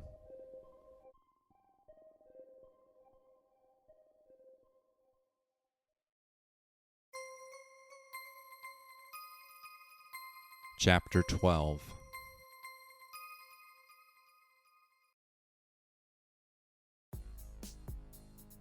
Across the apartment, in my room, sat my computer. I glared at it through the wall and my fingertips started to twitch. Well, I mumbled out loud to myself, because that's what crazy people never do. There it is. You want to find out what people know, what they think, just go over there and look. I sat on the couch for another 20 minutes. I didn't look at the TV. I just stared at my computer, which was in the other room. I looked at the wall like my gaze was going to eventually erode a hole straight through it. 20 minutes went by. They meant nothing to me. Time meant nothing to me. I could kill time as easily as I could kill an asshole in a back alley. At some point, though, I guess I stood up. My legs ached because I hadn't used them much in the past day and a half. I hadn't had anything to eat. I'd swallowed about a cup of coffee, but that was hours ago. I felt like shit, and my stomach was making weird sounds. Gradually, I forced myself to walk over to my computer. I wanted to see what the internet had to say about my story. I booted up my web browser and checked out a few news sites. I started locally and then ranged out a bit further. I skimmed the headlines and then probed a little deeper, picking at facts like a hungry dog gnawing the gristle off a bone. Here's some of the websites and some of the headlines. TerminalCity.ca. Superhero battle rocks downtown. TheNationalGuardian.ca. Hero slain saving city. thedailysun.com. The public figure known as Mr. Scorpio was discovered today apparently executed with his own weapon. thestar.com. His assailant was reportedly also dressed in a costume and was carrying some sort of incendiary device, possibly a bomb. globeandpost.ca.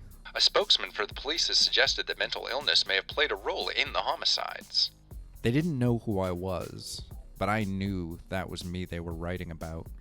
That was my story, my life they were theorizing about. It was all very meta, very surreal. It was like it was all happening to somebody else, but now I was somebody else. I wasn't just me. I was somebody else, too. It was weird enough reading the articles, but the comments people were leaving were even worse, even weirder. People say you shouldn't ever bother reading the comments people leave online, but I had to see what they were saying. I had to know.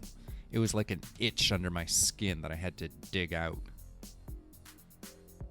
Coyote 23. This was bound to happen, and now all the rules are off. Costumed heroes and villains are officially killing each other in the night. We're through the looking glass here, people.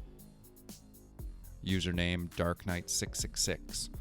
You will be avenged, Mr. Scorpio. The villains who brought you down will be brought to justice. You will have your revengeance.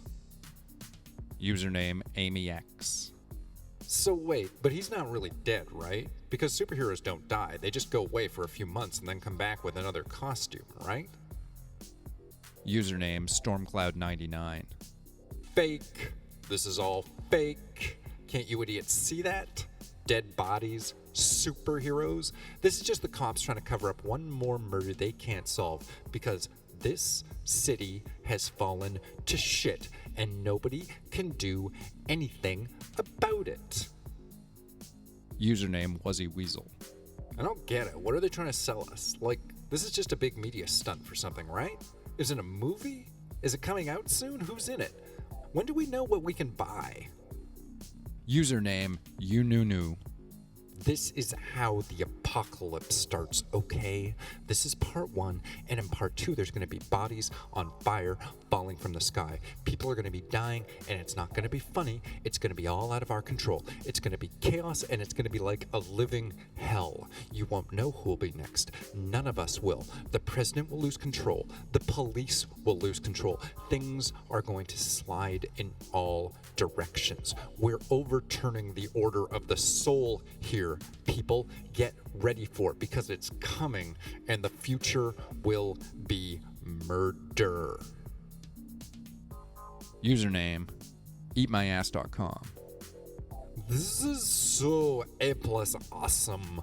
I want to kill superhero 2. Is it okay if I say that? You cops can't bust me for saying that, right? I'm gonna go kill Spider-Man and you can't stop me. Nobody can. Fuck you. Username Fallen Phoenix. Mr. Scorpio just wanted to help people, and this is what happened to him. Killed by a madman. You people don't deserve a savior. Username Dust Dreamer. Who is crazier do you think? Mr. Scorpio, the lone hero, or the man who killed him? What if Mr. Scorpio was the villain, and the villain was actually saving us all from him? That's the thing. We'll never know. We'll never know what really happened, because they're all dead. Username What Me Worry. Get ready for the weirdest unsolved mystery since Jack the Ripper.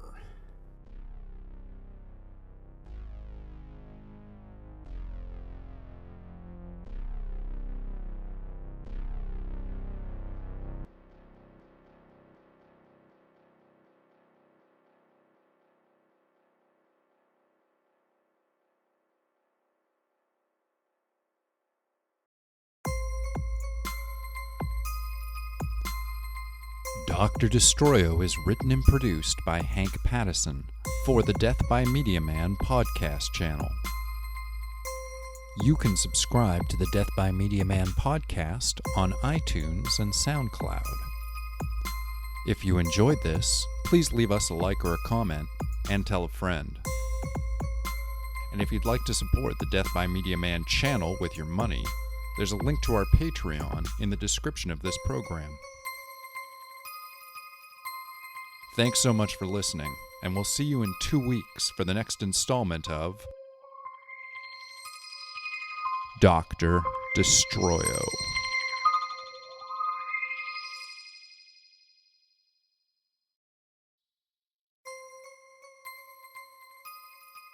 Chapter 13.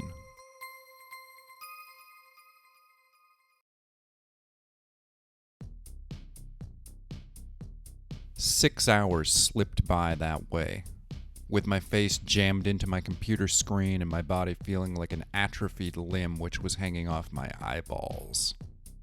New comments kept getting posted to stories, more and more every minute. My stomach growled painfully, but I just kept reading. Everybody kept posting, kept arguing, and I kept reading. I couldn't help it. I'd never been so personally involved in something before. Eventually, though, I had to get up. I went to stand and stumbled down to the floor with disablingly low blood sugar and legs half asleep. When I could feel my toes again, I forced myself up and pulled on some clothes without really thinking about what I was doing. Pants, socks, shoes. The only thing that really mattered was the last thing to go on. A gray hooded sweatshirt. I pulled the hood up high and grabbed $5 in mixed change from off the coffee table. I don't know what time it was, but it was mostly dark outside, so I figured I could have the hood up without looking like a total psycho killer. Or maybe I couldn't anymore. Maybe I just always looked like a psycho killer. Because that's what I was. A killer who'd gone psycho. Psycho killer. What is it? What does it mean? Psycho killer. Better run away. Ideas hummed around the fringes of my consciousness like mosquitoes in the back of the room, right on the edges of perception. Ideas breaking into my mind like silent thieves. I did my best to ignore them all. Out the door. North 5 blocks, east 2. I purchased some pizza, making eye contact with no one. West 2 blocks, south 5. A cop car passed me and I puked into my mouth a little. Just a quick gasp of stomach bile nervously crawling up my trachea. Back inside. Close the door. Lock the door. Sit down at the computer now with the pizza. The pizza was whatever, but I didn't notice or care. I just chewed slowly and swallowed. And read. I kept reading. The internet was on fire. I'd set it alight and now I was watching it burn. Nobody knew who I was, but I was famous. Or rather, I was anti-famous. I was known, but unknown. Infamous would be the joke. But I wasn't that. Not yet. I wasn't even a known unknown. I was an unknown unknown. A super secret mystery being held back from the world. But they almost knew me. They could feel me on the fringes of their everything, out there in the dark. My life was the foreshadowing of something darker yet to come. There'd been 2 bodies found, with no word of a third individual. An unknown unknown.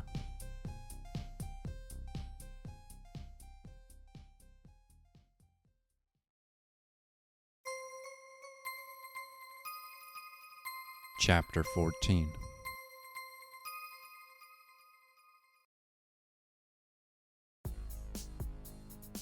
Time kept going by. It turned out I was sort of lucky that I was unemployed, since that made it easier to just stay home. If I'd had a job, maybe working would have distracted me from what had happened in my life. But then I'd also have to be dealing with people, and that wasn't really where my head was at. Socializing wasn't really an issue either, since I didn't really have any friends. Not anybody I was actually close to. Not anybody who'd invite me out or notice if I fell off the earth. As it was, nobody tends to notice when stoned introverts go missing. So yeah, time passed. I spent money on pizza and I sat inside. I stopped doing laundry and bathed irregularly. I thought about hurting myself. Killing myself, ending my story, I stood in the kitchen and I held a big knife to my wrist just to see what it looked like. The skin of my wrist reflected back on the blade. I wanted to saw down to the bone and leave myself with a stump for an arm, a stump that had sprayed blood across the walls like something out of a samurai movie. I said to myself, "Why don't you fucking do it then, you fucking coward?" And then I dropped the knife to the floor, and then I dropped myself to the floor, and then I just sat there on the cold linoleum tiles, and I laughed for a while. Or maybe I cried for a while. It all felt basically the same. Of course I wasn't going to kill myself. I could murder a freak in a mask, but I was still way too much of a coward to take my own life. I couldn't even look at myself in the mirror. The one time I shaved, it felt like I was sculpting a water balloon with a switchblade. I felt hazy and indistinct. A man who wasn't really there. I went out to get pizza and that was about it. Money was a thing though, and I knew it was going to come up again. It was still early in the month, which meant I had a few weeks to figure out where I was going to get Tom's half of the rent from. For myself, I had a couple $100 saved up, but now it was almost gone. Previously, I would have been good for maybe another month, maybe less. But not if I had to cover for Tom. Tom, who was dead. Flashes of imagery assaulted me continually, whether I was awake or asleep, straight or numbly stoned. I kept seeing Tom's head rolling back on his shoulders. I kept feeling Mr. Scorpio burning beneath me. I kept hearing the sound of the spine snapping. I kept smelling the crackle of electricity. How long does shock last? How long does it go on for after you see somebody die? After you see somebody killed? After you kill somebody? After you kill somebody in a superhero costume? After you kill the superhero who killed your best friend? What's the usual come-down time for that sort of thing? I could see Mr. Scorpio's masked face so clearly as I jammed his stupid stick down his stupid throat. I could hear him trying to scream as bolts of bottled lightning surged through his skull, his eyes boiling in their sockets. I had witnessed the moment when his lights went out. I was looking in those burning eyes as it happened. I saw the thing that transpired as a body went from living to dead, as the flesh went hot and then cold. I had seen the life fade away from the form. Mr. Scorpio had looked real scared when he died. He looked like he really didn't want it to happen. He looked like he understood, and he wanted to fight it, but it had all happened so fast. Still, I hoped that he was happy.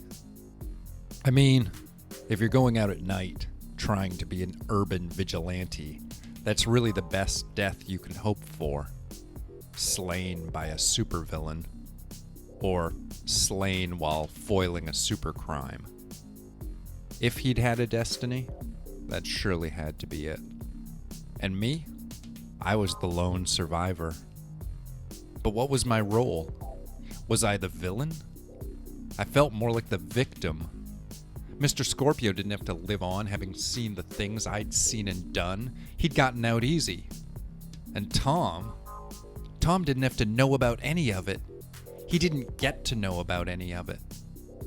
It was hard to imagine that Tom had ever been the real Dr. Destroyo. It was more like he was a foreshadowing of some sort. Like his life had been the shell which the little baby lizard had fought its way through. Now the egg had cracked open and the creature was loose. Maybe I was that creature. All night I dreamed of blood and electric fire. In my sleep I saw the city burn. I saw the world burn, the oceans going dry and barren. I saw the skies burn. Like a billion bombs going off at once, scorching the atmosphere and turning the clouds as black as tar. During my waking hours, I filled my stomach with bitter coffee and cheap pizza, which eventually had me feeling like I was shitting wet socks wrapped in barbed wire. I cried constantly and watched TV without ever really seeing what was on. I smoked all the weed in the house, and I stared at the walls like I was waiting for inertia to strike me dead.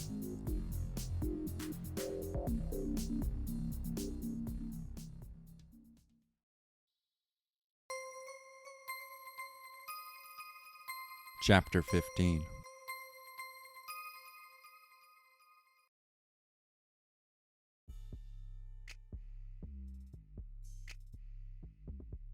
Tom was dead.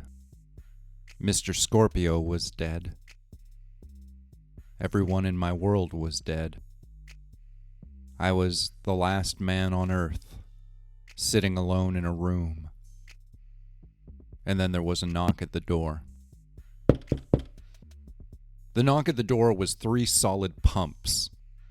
It was a knock of authority. It was a knock that had serious business to conduct. I scrambled to my feet, throwing a couple of comic books over the marijuana paraphernalia that had collected on the coffee table. The bong was tucked away on a bookshelf where it wasn't likely to be noticed unless someone actually looked. I hesitated a second before opening the door, giving my guests time for another series of quicker, harder knocks, which nearly had me jumping out of my dirty socks.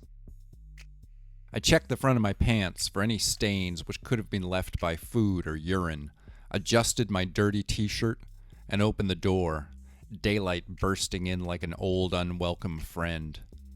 Standing amidst the illumination were 2 men. They were large, somber fellows in dark blue uniforms. Cops. One real big and tall, with no hair. The other real big but not so tall, with short dark stubble carpeting his head. The one with dark stubble asked me my name, and I said yes. "I'm Constable Martin," the cop explained. "This is Constable Hewlett. We need to speak with you. May we come inside?" It sounded a bit like a request, but it clearly wasn't. I said, trying not to look as nervous as I was. "Sir," Constable Martin said, with a tone of impatience that bordered on indifference, "we don't really care what you've been doing here, if you've been smoking weed or whatever. You're not in any kind of trouble. We just need to talk." Of course, I didn't want to let them inside, but the cops just stared me down until I moved out of their way. My stomach had become a piece of solid stone which was threatening to fall right out of my ass. "Was your roommate Thomas Riley?" Constable Hewlett asked me as I slowly went to shut the door behind them. "Yeah," I said, as a blurry snapshot of Tom, dead in an alley, flashed up in the back of my mind. Then as the bolt of the front doorknob clicked shut, I had a momentary remembrance of Mr. Scorpio's body burning under my weight as electrical currency poured down into his throat. "Well," Constable Martin went on, "he was found in an alley downtown. His neck had been broken." "Is he okay?" I asked stupidly. "He's dead," the cop explained, his tone of voice implying his suspicions that I might be a total moron. "What?" I asked, the word tumbling numbly over my lips. I didn't have to feign shock. I was shocked. I'd been shocked the whole time, since the night it happened. I just rolled with the sensations.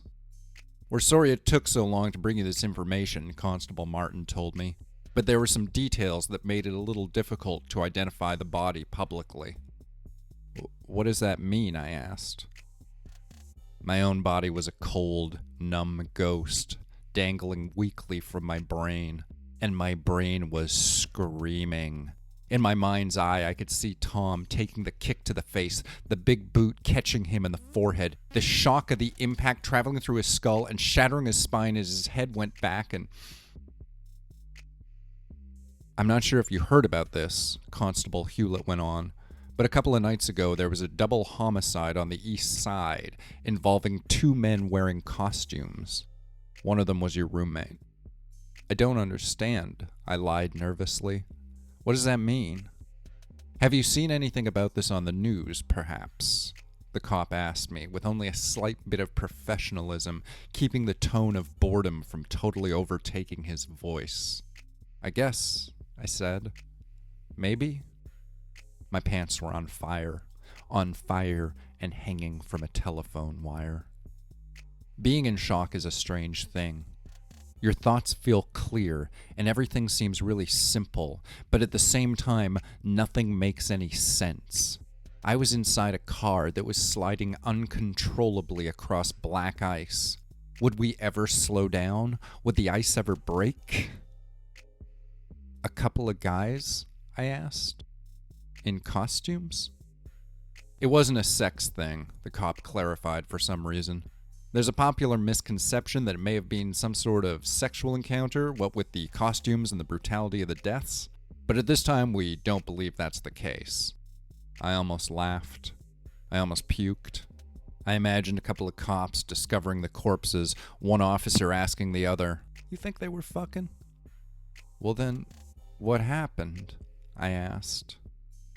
Constable Martin stared me in the eyes and gave his nose a little snuffle. "We believe the man in the superhero costume may have been slain by a man in a supervillain costume who then left his mask on your roommate's dead body to cover his trail." "What?" I shouted. "I know this must come as quite a shock," Constable Martin stated. "A series of shocks," his partner added. "But you should know," the first cop continued, "it is just a theory at this time." "Oh," I shouted calmly. "You should probably sit down," the cop said. "I should," I shouted calmly, sitting down. I thought I had been sitting down. When had I stood up? When did these uniformed cops come into my home? What day was it? What year was it? Everything was falling apart and nothing made sense. I just kept staring ahead of myself. I could feel cold beads of moisture rolling down my back. Could they smell it? Could they smell the guilty sweat that was coming out through my pores? I pushed my back into the couch and tried to look sad through the horror and disbelief. "Now, nobody honestly thinks your friend was some sort of a costumed criminal," Constable Martin went on. "More likely he was simply somebody else's pawn in something larger." As the one cop spoke to me, the other kept glancing towards my front door, clearly thinking about the rest of his day. "We may be looking at a serial killer," Constable Hewlett added, glancing back at me for just a moment. "Though there isn't really any evidence to support that," Constable Martin stated. "Yet."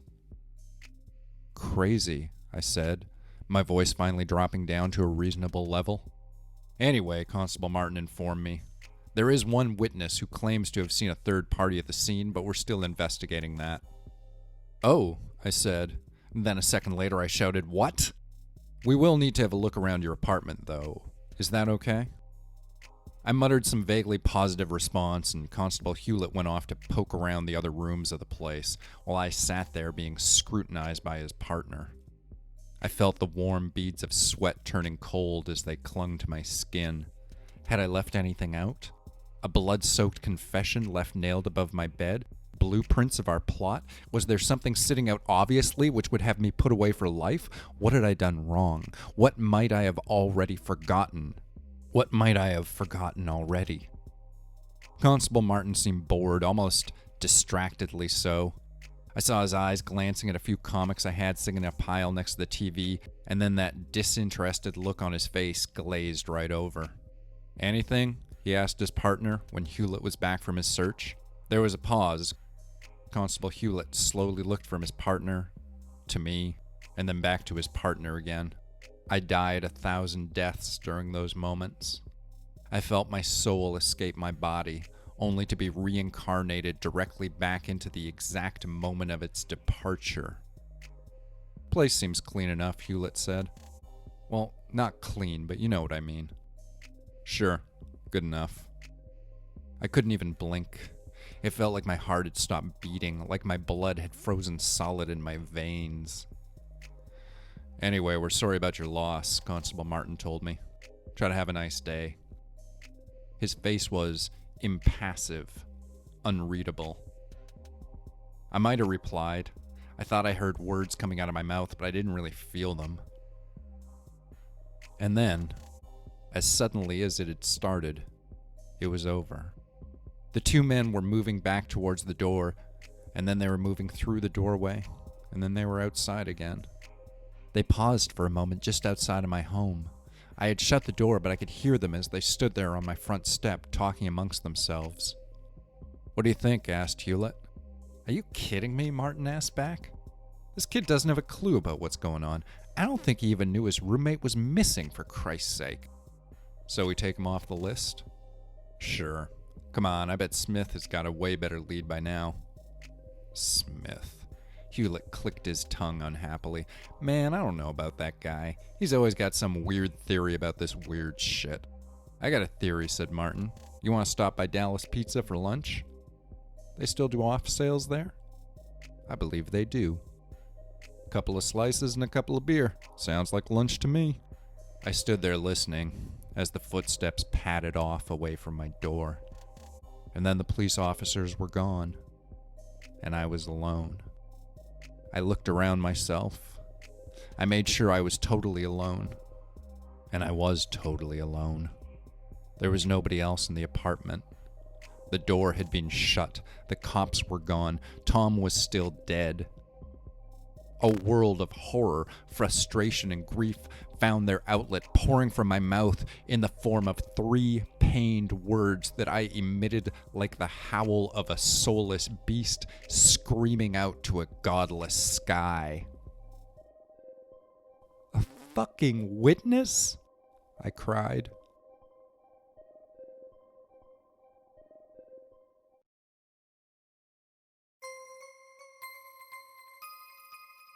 Chapter 16.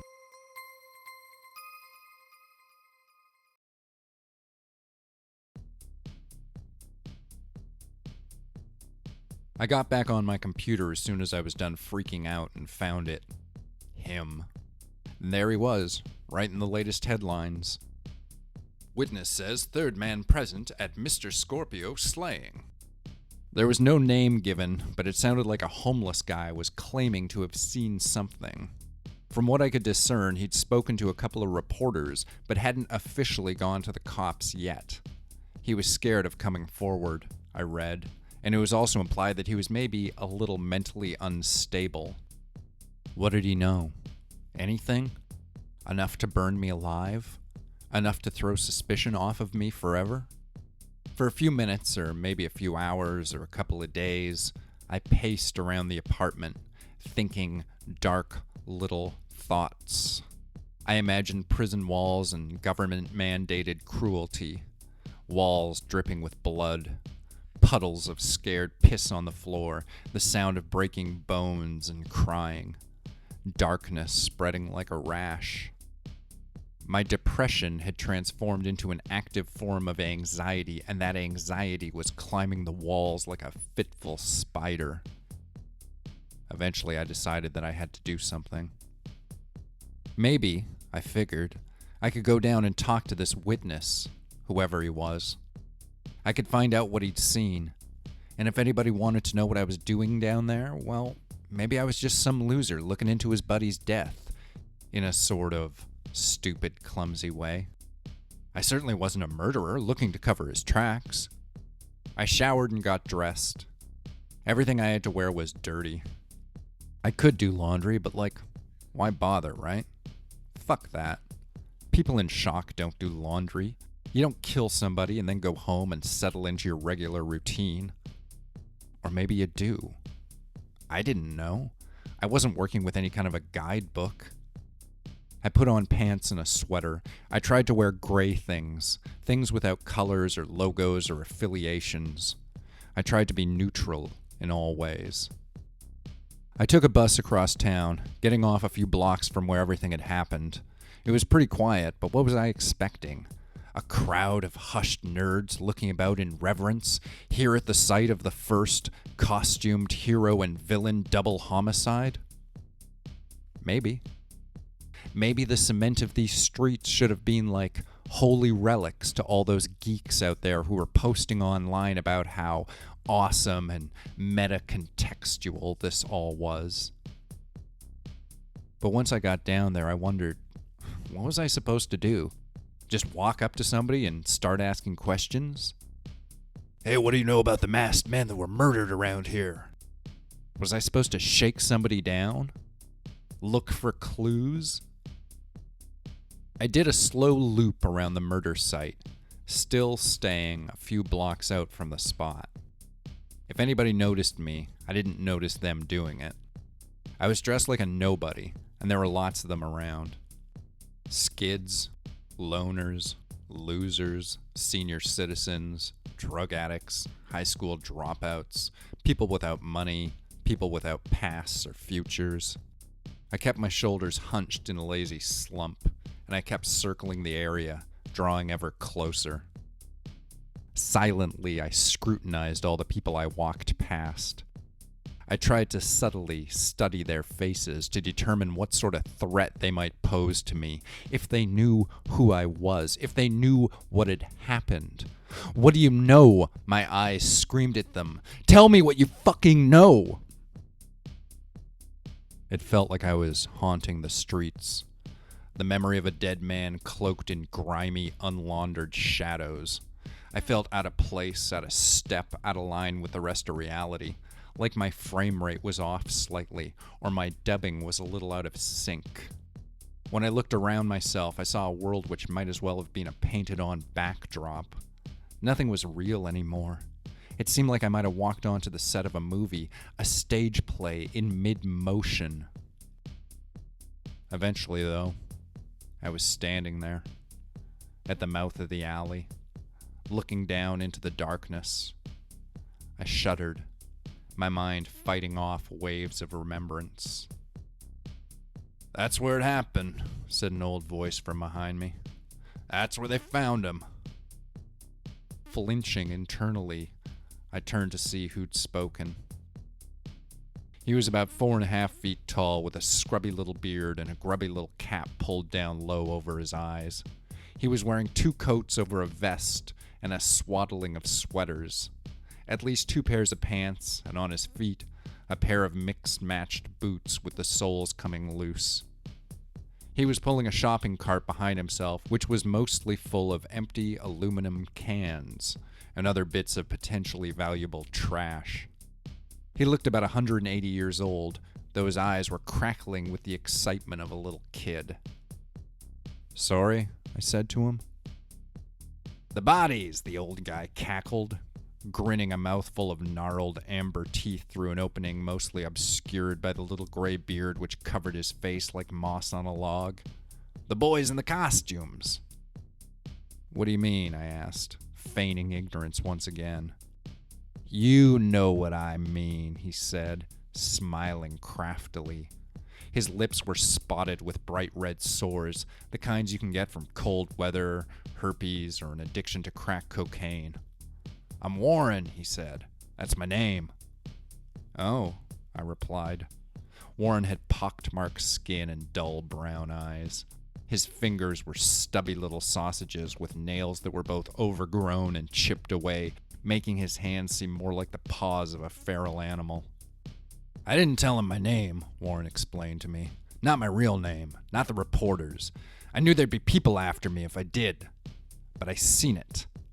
I seen him." He licked his lips and I almost sort of gagged. "The Supermen." I stared at the old man, trying to figure out if he was having me on or speaking weird truths. "What did you see?" Warren stroked at his mottled beard with his fingertips. His hands were dark with grime and I guess what you might call hard living. The fingernails were yellowed to nearly black at the tips, like whole worlds of filth and grime had been caked beneath them.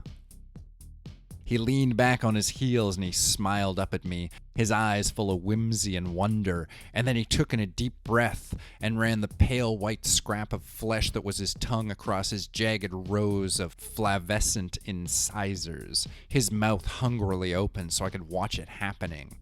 It was a tussling of titans, believe you me, he said, the words exploding out of him with a stew of gray-brown saliva. A battle of the ages that rocked the block to its very foundation.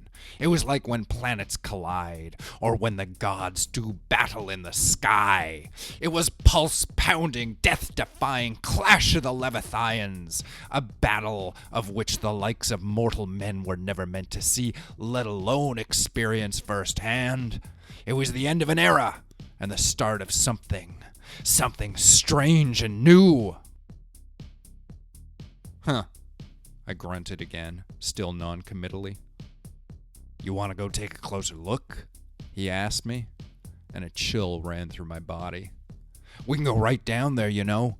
You can put your hands on the earth where the supermen fell from their silver cities in the heavens, where they came down to this makeshift metropolis where the mundane man is the king of all dirt. Warren added a little giggle to the end of most of his sentences, though the giggle was less like laughter and more like the sound of something small, drowning noisily in thick spittle. I think, I said, glaring down into the depths of the alley, this is close enough for me. Nah, this ain't close enough, the old man said, staring deep into my eyes like he was trying to burn them out with his heat vision. Close enough is close enough to feel it happen, to feel what's left in the ground. It's like when lightning comes down out of the heavens. Warren kept giggling horribly, looking up into the night sky, which was full of dark gray clouds. Like when lightning strikes and nothing's ever the same again. Wow, I said without much emotion in my voice. That sounds pretty intense. Warren smiled up at me, and I smiled politely back down at him. We gonna keep playing this game? He asked me finally. What do you mean? I asked back, maybe a little too quickly. I had a strange sensation of entrapment, of being ensnared in something larger than I could see.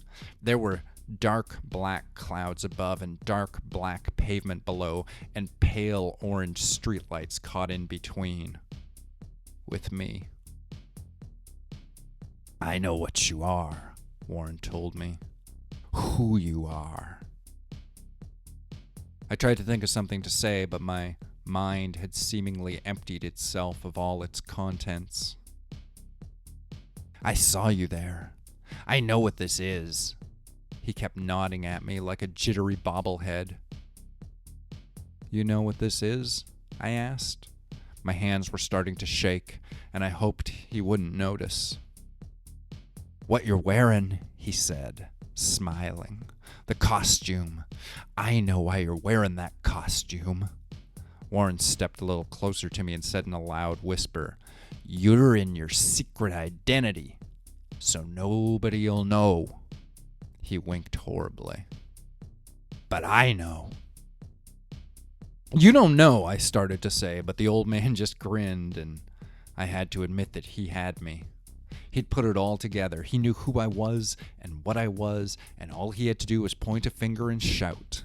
I could deny it all I wanted, but the situation was exactly what it was. He knew, and I knew he knew, and he knew I knew he knew. What I didn't know was what to do or what to say, so I just asked him outright. What do you want? The old man's eyes went wide, as a terrible smile seemed to split his face in two. I want to be like you, he told me, his hushed voice full of an awful glee. What? I want you to take me up there with ya. He put his arms out wide and smiled up at the sky. I want to look down on the world, he told the clouds above, from on high, like the masked men do. I stared at the old man, trying to determine if he was crazy or if he was just fucking with me or if it was a bit of both. He was making a ridiculous request, but he sounded sincere and he looked it too. He didn't look like he thought he was just dealing with some loser who'd accidentally killed a stranger in a fit of blind rage.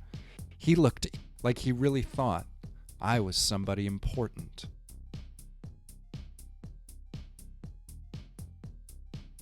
I took another quick glance up and down the street. Nobody was paying any attention to us, but that could only last for so long. Eventually, somebody would notice the strange exchange happening not that far from the site of a recent murder. I was entirely exposed, and I'd already been identified by one of the men who knew the truth about what I'd done. I'd gone back to the scene of the crime and been discovered.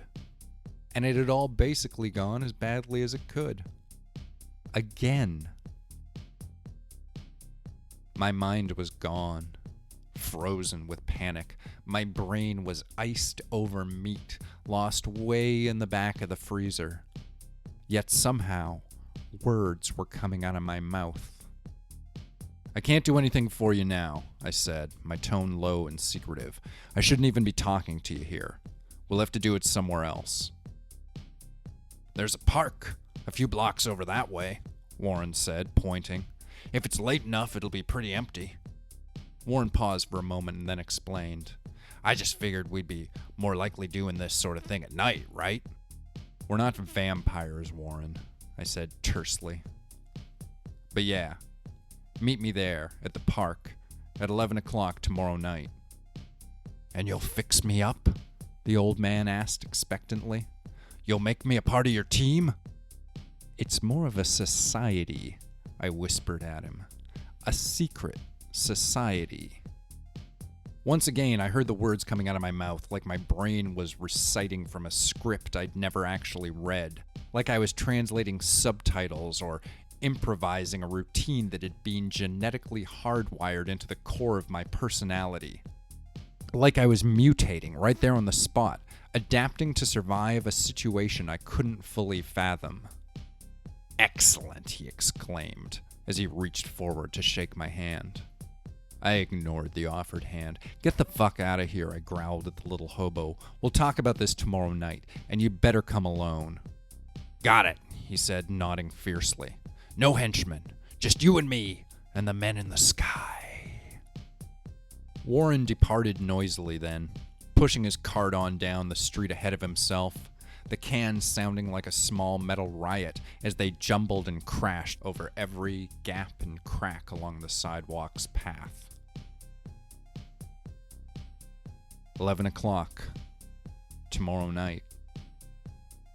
That was how much time I had to figure out a way to deal with this situation. With Warren. With this fatal mistake that was threatening to swallow me up like a big long snake choking down a fat little rat. I took another glance down the alley, and for just a moment, I remembered how everything had felt. I remembered blood puddling into potholes, guttural sounds of death, the clash of titans, of men and myth and modern-day magic.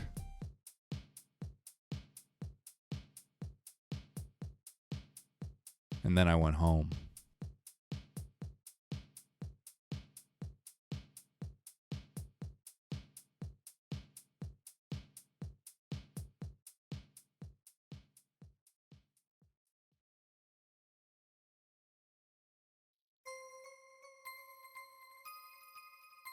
Chapter 17.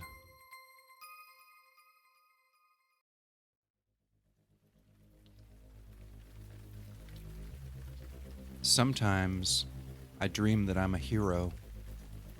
In my dreams, I'm someone special, someone remarkable, someone awesome and unthreatened by the rest of the world's reactions.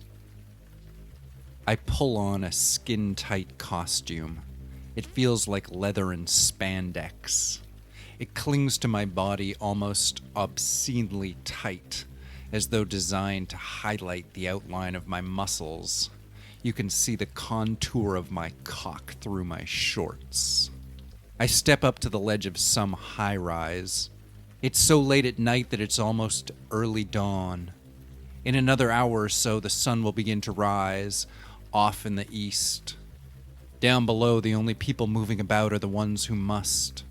The bakers, the newspaper deliverers, the junkies who just want to find a place to nod off for a few hours. The air up here is cool on my face. The wind is so strong it nearly knocks me on my ass. I pull down a pair of goggles to protect my eyes from the friction and force of all this potential momentum. I bite into the cold air with a grin, and I can feel the wind's little bones crushing between my teeth. Through the soles of my boots, my toes can sense where the ledge concludes, the razor's edge. When I look down, I can see forever. I can see 100 stories straight to the ground, or maybe 1,000 stories. Tens of thousands of feet of steel and glass reaching impossibly all the way down to the darkened street below.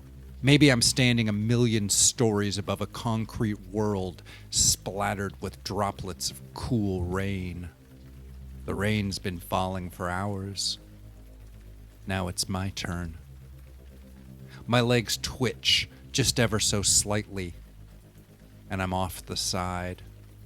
I'm tumbling. I'm a needle falling tip first towards the ground.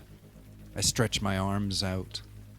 I'm falling face first towards the ground. I can feel the air all around me, trying to grip me even as I slip through its grasp. Grains of sand trickling between fingers. My body flexes like a cat. There's a street lamp below me. I curl myself up, and with the balls of my feet, I land on its thin metal neck. The fixture groans and bends under my impact, and the head of the lamp reaches down towards the ground and then snaps back. As the lamppost springs back into its previous position, I use the momentum to move upwards and forwards. I rise into the air, almost flying now, and then I keep going, hurling through the city like a super ball, like a flock of birds between the buildings. Down the streets, over the alleys, leaping 100 feet at a time, moving silently, my body a perfect engine of pure kinetic motion.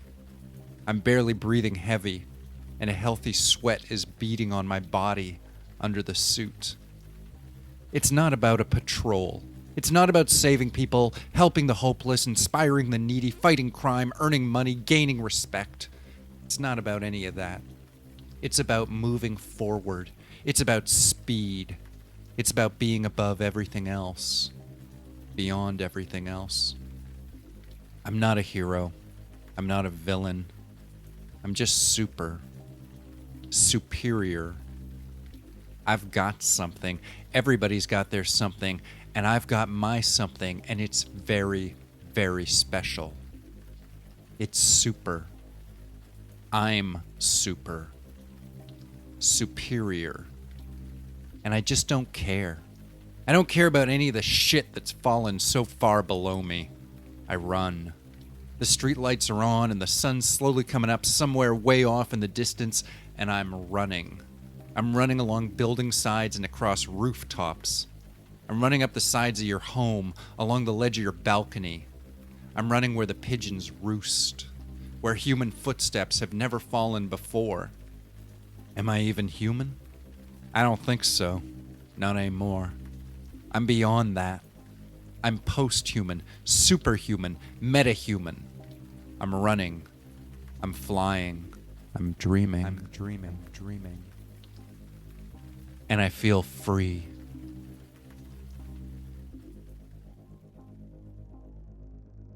I wake up sweating. It was like a wet dream, a dream of sex or of floating through clouds, but different. Something else. Some sort of wordless, formless aspiration pressing up hard against me in the night. Some desire I couldn't speak aloud or even wrap my head around. Have you ever had a dream that was so real you mistook it for reality? Some dreams seem inescapable. They'll stay with you like the most fiercely dedicated lover. Yeah, my dreams stayed with me, haunting me like a ghost, like a dead friend.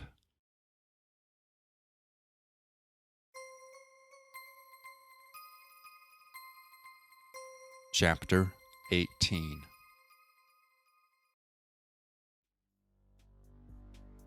I was dressed in all black when I went out to meet up with Warren at the park. Black shirt, black pants, black socks, black sneakers. On my back, I wore an off-yellow pack sack that was swollen with gear. Warren was still wearing what he'd been wearing the last time I'd seen him. Layers of other people's discards. Torn rags, wrapped around and around his ungainly form. "Come on," I snarled quietly. "You want to be a part of this or what?" Warren obeyed like an eager little dog when I gave him orders, which I found sort of sickening. Or at least I had to tell myself that I felt that way. I had to keep reminding myself how disgusting I thought he was. That was how I was going to keep myself in the right mental state to do what I had to do. I would offer him no empathy, no understanding. He was repulsive. He was beneath me, just like everything was. "Here," I passed a translucent bottle of water over to Warren. "What is it?" he asked me. "Nanotechnology." My voice sounded cold, distant.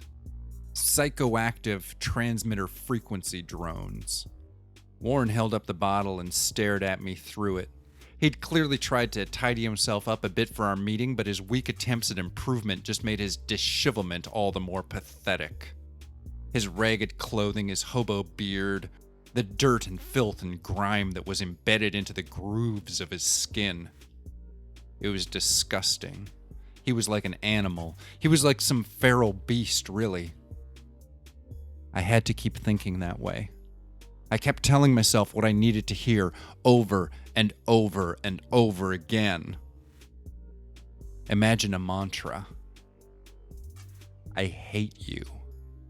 You're gonna fucking die." "It's a formula for molecule-based machines," I explained. "A chemical solution that they sleep in until your cerebral discharges draw them into assembly." "You're trying to poison me?" the old man asked suspiciously. "Oh, for God's sakes," I said, and I grabbed the bottle back from him. "You want to be like that?" Warren just stared at me, so I unscrewed the bottle's lid. We locked eyes for a moment, and then I took a long swig off the bottle. I swallowed a mouthful, then a little more. I licked my lips and caught myself staring off into space for a moment. I wasn't really inside myself. I was seeing myself from somewhere a long ways away. I was watching the recording after the fact. And yet, I could feel the bottle against my lips, and I could see forever laid out in front of my eyes. It was like I was floating in a dream. I handed the bottle back to Warren. "There. Now you." I wiped my mouth with the back of a black shirt sleeve. Warren just stood there for a long, quiet moment. Then he put his head back and slowly drank the whole bottle down. "Good," I said, watching him. "Make sure you finish it all." When Warren was done, I took the bottle from him, tucking it into my backpack as he licked the last drops from off his lips. "Okay," I said. "Let's keep moving."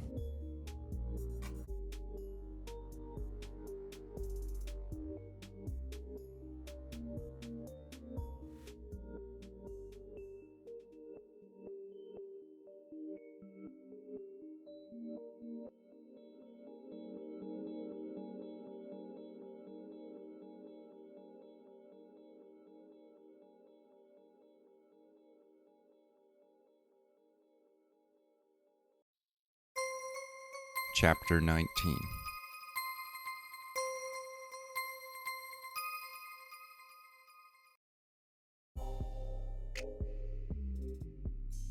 It was just approaching midnight when we came up on the Mason, the hotel at the top of the big hill on Kingsway Street.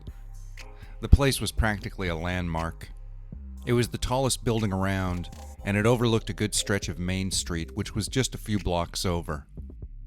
The face of the Mason was all lit up with bright pink neon, running in long, thick rows down the length of the building, and also spelling out the name of the hotel up along the roof. The enormous letters just barely crested the edge of the rooftop, and could be seen from a far ways off.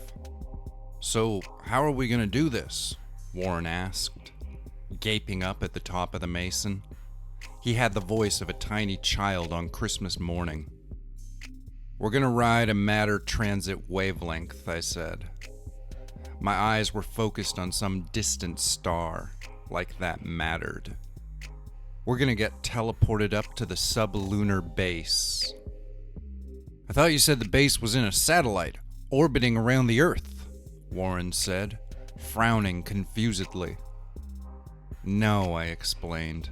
"The teleporter is in a satellite. The teleporter in the satellite transports us to the base in the moon. I mean, technically it's a series of teleporters, if you want to get technical. A series of teleportation devices transmit the electronic version of our bodies from here on Earth up there to the moon." I half shrugged my shoulders, adding, "It'll all make sense by the time we get there. Hell, you should already be receiving the intellectual upgrades." "Oh, sure," Warren said, grinning up at me as a big bead of sweat trickled down the side of his grimy face. "Okay." As I said, the Mason was at the top of a big hill, and we'd already taken the long way up that hill to get to the hotel. Now we were both panting a bit, and Warren's pupils were getting larger by the minute. He looked starry-eyed and all full of grand aspirations. I was coming up a little too, but not nearly as hard. I could feel everything starting to twinkle around me, though, almost as if my eyes were seeing increased frequencies of light. Little hallucinations were threatening to will themselves into existence, just around the peripherals of my perceptions. "It feels amazing, that stuff you gave me," Warren warbled at me. "It's like ecstasy or something." I'd have preferred it if Warren hadn't been able to identify any of the ingredients I'd fed him, but I couldn't be all that surprised that a mentally unbalanced homeless person would possess a neurological familiarity with the effects of various narcotics. "That might be the serotonin boost you're feeling," I explained. "There's a lot of vitamins in what I gave you. Synthetic hormones, too." What was actually in the bottle was tap water mixed with 8 crushed caps of MDMA and a half a dozen acid tabs. The last of Tom's stash. I'd found it on the floor of his room, in a dirty little pencil case. He'd never really been into hiding stuff, and besides, it's not like I'd have ever stolen from him. The thought would have never even crossed my mind. But I couldn't steal from him now. He was dead. And you can't really steal from the dead. You just walk into their room and pick their drugs up off the floor, and then you mix those drugs into a big bottle of water, and then you go out and you find yourself a homeless man with mental problems, and you trick him into drinking it. And then it's a plan. It's a thing that's happening. But mostly, I went on, what you're feeling is the genetic realignment taking effect on your thought processes. With the nanobots. "What-a-bots?" Warren asked me, his walk a staggering lurch that made me think of a stunted chimp.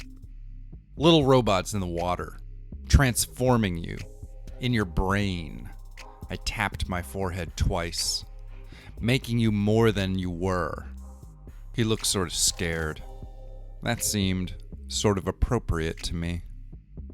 "And here we are," I said, as we hit the Mason's front doors. "Are you good with the plan?" It was like I had a little sidekick, or a squire. "No," Warren moaned at me. "You haven't explained anything at all." I shook my head and faked a confident grin. "I'm gonna go inside and ask for a room. You're gonna sneak past me and start a fire. Once the fire alarm is going, I'll find you, and then we'll go up to the rooftop." Oh, I could practically see Warren's little brain struggling to make sense of my agenda. "Okay." I went into my backpack and pulled out a second plastic bottle. It was similar to the first one, but I'd filled this second bottle with something different. Lighter fluid and styrofoam mostly, which wasn't really an internet-approved recipe for napalm, but I hoped it would be close enough to burn. Along with the bottle, I handed Warren a length of cloth and a disposable lighter. You'll just undo the lid a bit, then dip the wick and light it, and make sure you're near a smoke detector when it goes up. It all sounded so simple when I said it aloud. Past that, we should be golden. Just make sure you move quickly. I don't want to have to talk to the desk clerk any longer than I gotta. I was already significantly higher than I'd wanted to be. But that seemed okay now. It seemed like it was all part of how things were supposed to be. The substances were easing me into the experience, like getting blindingly drunk before you lose your virginity. That sort of thing.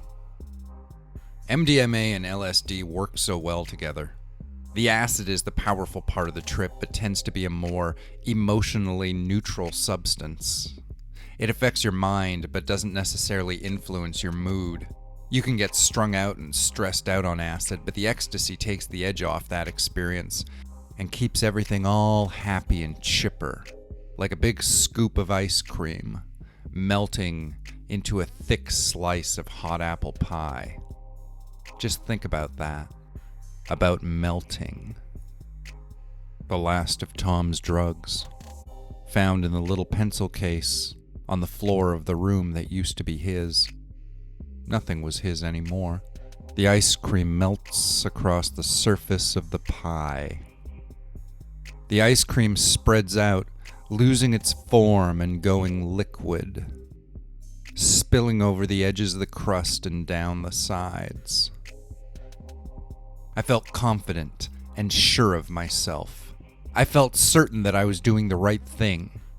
I felt like every strange chemical in my brain was part of a long, brightly colored snake. It felt like there were hundreds of them, those snakes inside my head. And all those snakes were fighting and fucking. The snakes in my brain were biting each other, tearing each other apart, and spilling their strange, venomous bloods all around my skull. The door into the mason swung open easily, and we stepped inside. The innards of the hotel were mostly yellow and brown and salmon pink, with lots of mirrors on all the walls and pillars. There was a front counter and a girl behind the counter with bleach blonde hair and bored eyes. She was far more interested in looking down into some magazine than up at anybody who might have just wandered in. Aside from her and us, the place appeared to be empty. I walked slowly towards the front counter as Warren skittered away, bottle in one hand, lighter in the other. I walked as slowly as I could, taking in my surroundings with my drug-enhanced senses. The lights all seemed to be alive and transmitting secret messages directly onto my eyeballs. It was scary, sure, but I'd done stuff on drugs before. I'd ordered pizzas and waited in line in restaurants. I'd come up in the midst of crowded movie theaters, afraid of the dark and everything that moved. I'd been ambushed by lost tourists and forced to converse with confused elderly people. I'd had experiences on drugs. I knew the routine. As I approached the counter, I rehearsed my lies over and over again in my head. I practiced the precise order of the words and tried to set my tone well in advance. I approached the counter and paused before speaking. The girl was still scrutinizing her magazine when we both heard the faint woof sound come from down the hall. The sound was a rush of hot air consuming space as rapidly as it could. Then the fire alarm started ringing out, hard hammers on smooth metal bells. "Ah, fuck," said the girl at the counter as she dropped her magazine and grabbed her purse. She glanced up and saw me for about half a second. She gave me a quick nod towards the door I'd come in through, which I was supposed to take as my cue to depart. Then she disappeared behind some backroom door, and I was left alone with the ringing sounds. The hotel fire alarm was loud to the point of being physically painful, even through the earplugs I'd brought. It was a sound that told you it was time to leave. Maybe it worked on other people, but it wasn't working on me. I went looking for Warren and found him cowering down a hallway which was filling up with a black smoke that tasted like melted plastic and burnt glue. scorching synthetic poisons. Through the haze of smoke, the fire was just a dark green smoldering, slowly climbing up the walls like water rolling in reverse. "Did you get a pass key?" Warren asked. "The door to the stairs is locked." He shoved helplessly on the doorknob, illustrating its fixed state. "We haven't got time for that keycard shit," I explained briskly. "We'll have to use one of my devices."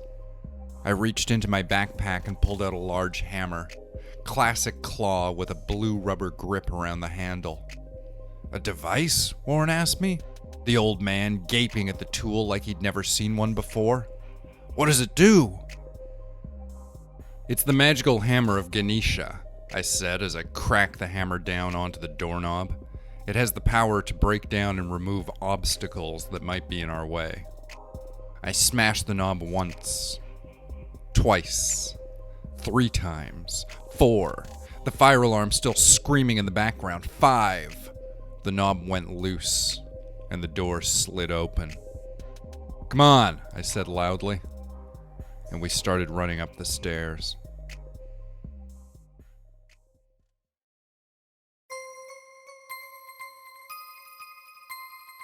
Chapter 20.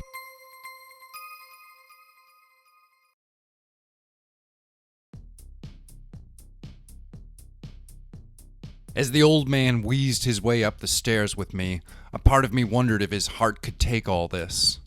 He was really just some poor old drug-addled fool. I knew, of course, that it didn't matter if he could take it or not. This thing was going to happen now. We were in motion. Our actions were just tiny aspects of a greater plan. My plan.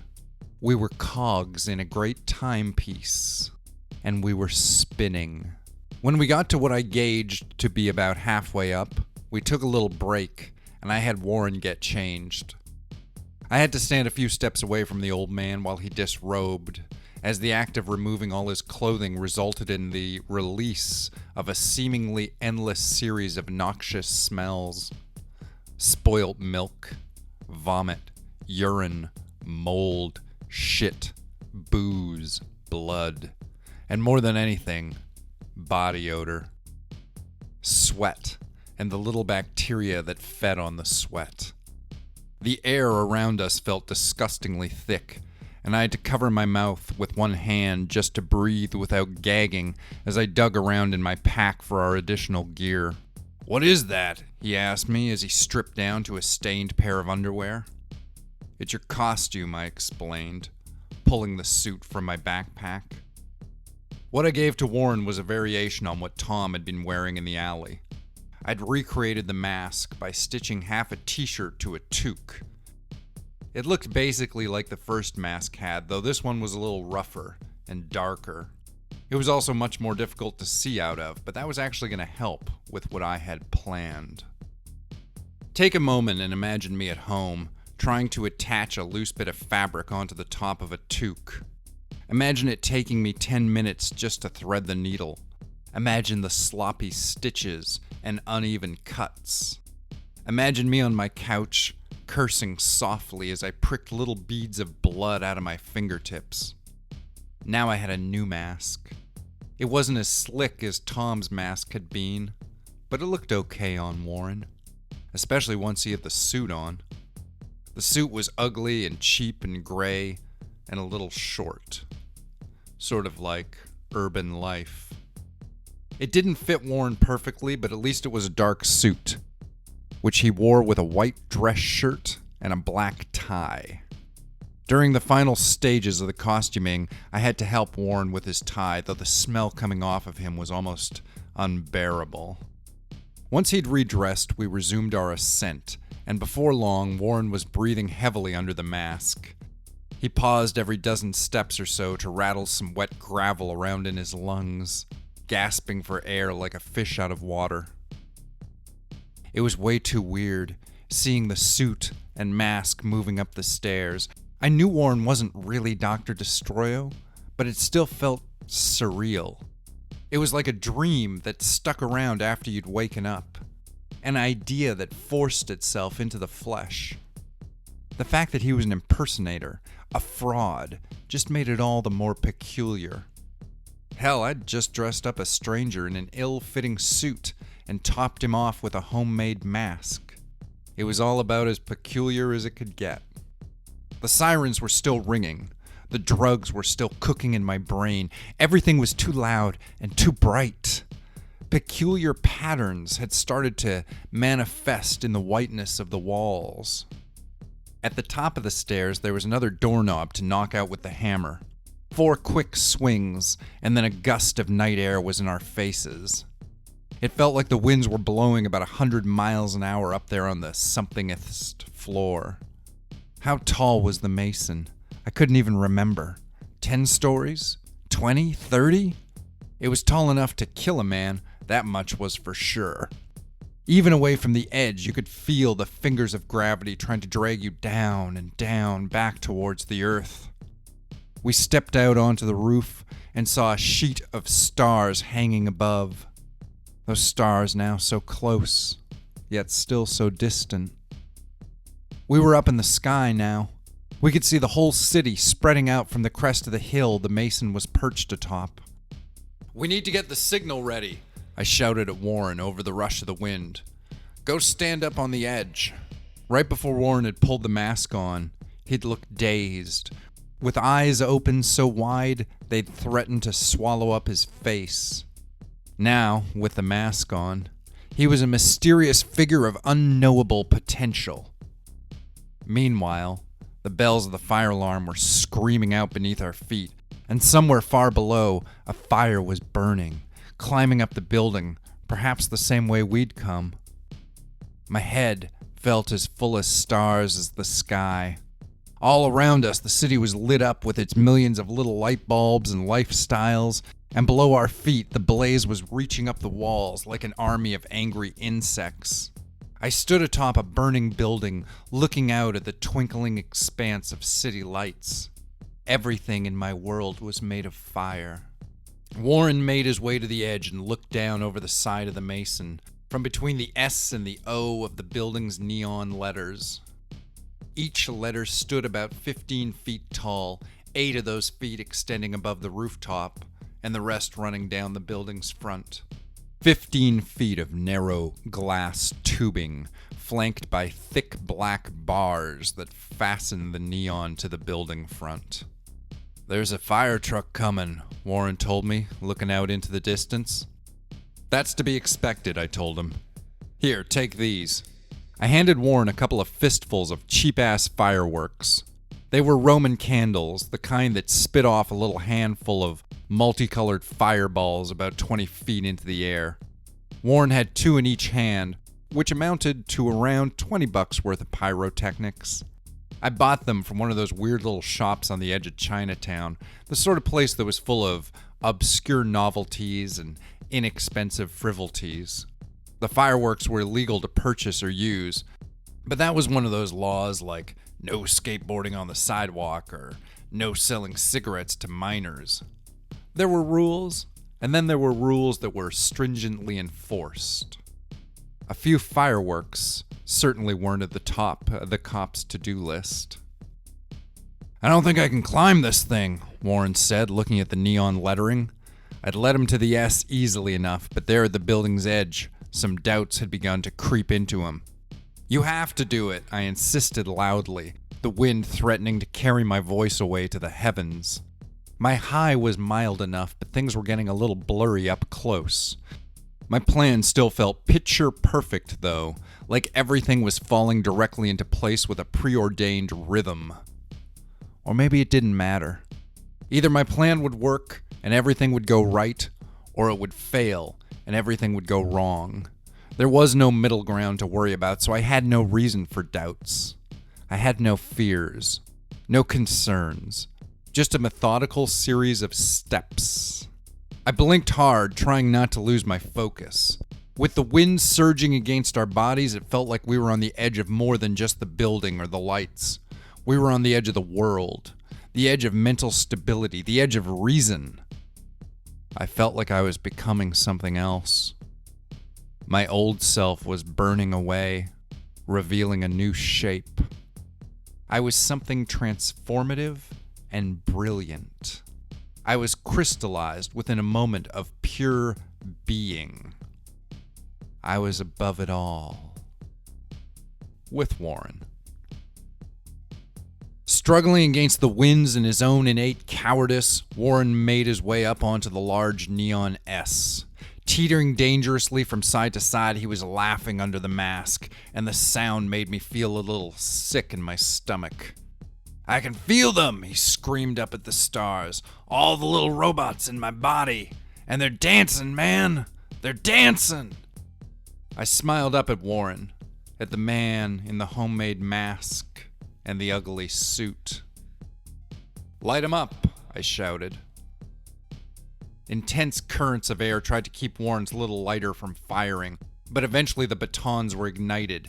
And then he was aiming the heads of the sticks up into the night sky, and the chemicals within the sticks had begun to combust. Pop! Warren's fireworks roared meekly against the wind, and then a fireball burst to life, and then another. Bang! The fireworks I'd procured were pretty half-assed little things, but as they went off, I could feel all the eyes in the local area suddenly looking up to take note of them. Something was happening now. Something important. Something epic. Kapow! The climb up the stairs had really accelerated the high for both of us. I was getting mad tracers off the fireworks, and I couldn't even imagine what Warren was seeing. I could feel rivers of sweat soaking my body and my clothes, and I could imagine Warren's eyes maniacally open and bugging out of his skull. The sound of his laughter was unnerving. All of his noises were pitched too high, like his frequencies were all wrong. The fireworks were screaming weakly around Warren's head, and he was laughing. He was laughing a series of sick sounds through the mask with wet, guttural coughs and sharp, wheezing inhalations of cool air. Slowly, he began to dance around on the sign, ducking his shoulders up and down like a swimming fish. "Warren!" I screamed, sensing the moment's climax coming like a lover's orgasm. "You have to jump." "What?" Warren asked, and he spun around to stare at me. But as Warren spun, his right foot slipped on the slim tube of electrical lighting, and then Warren teetered and fell back. And I watched him fall. He tumbled sideways, and as he did, his hands grabbed hold of the light. And then he just dangled there, one hand on the S's middle curve, and the other hand still waving fireworks off into the air. A ball of blue flames leapt out, and Warren screamed. Poof. Then his coat was on fire. Just one sleeve, but the flames grew quickly, spilling up his arm. I heard him scream, and then the glass tube of neon shattered, unable to support the weight of the ungainly old man. And then there was a sound, like the world tearing loose of its foundation. And then the rest of the glass sign began to shatter, and Warren screamed again. And I turned and I ran. I ran back through the door, back down the stairs as fast as I could. I'd been running for less than a minute, leaping down 6 stairs at a time when I heard a sound like the city was caving in on itself. The walls shook, and the stairwell was filling up with smoke. The fire alarms were screaming louder and louder. It was like everything was ending. Or possibly, somehow, beginning.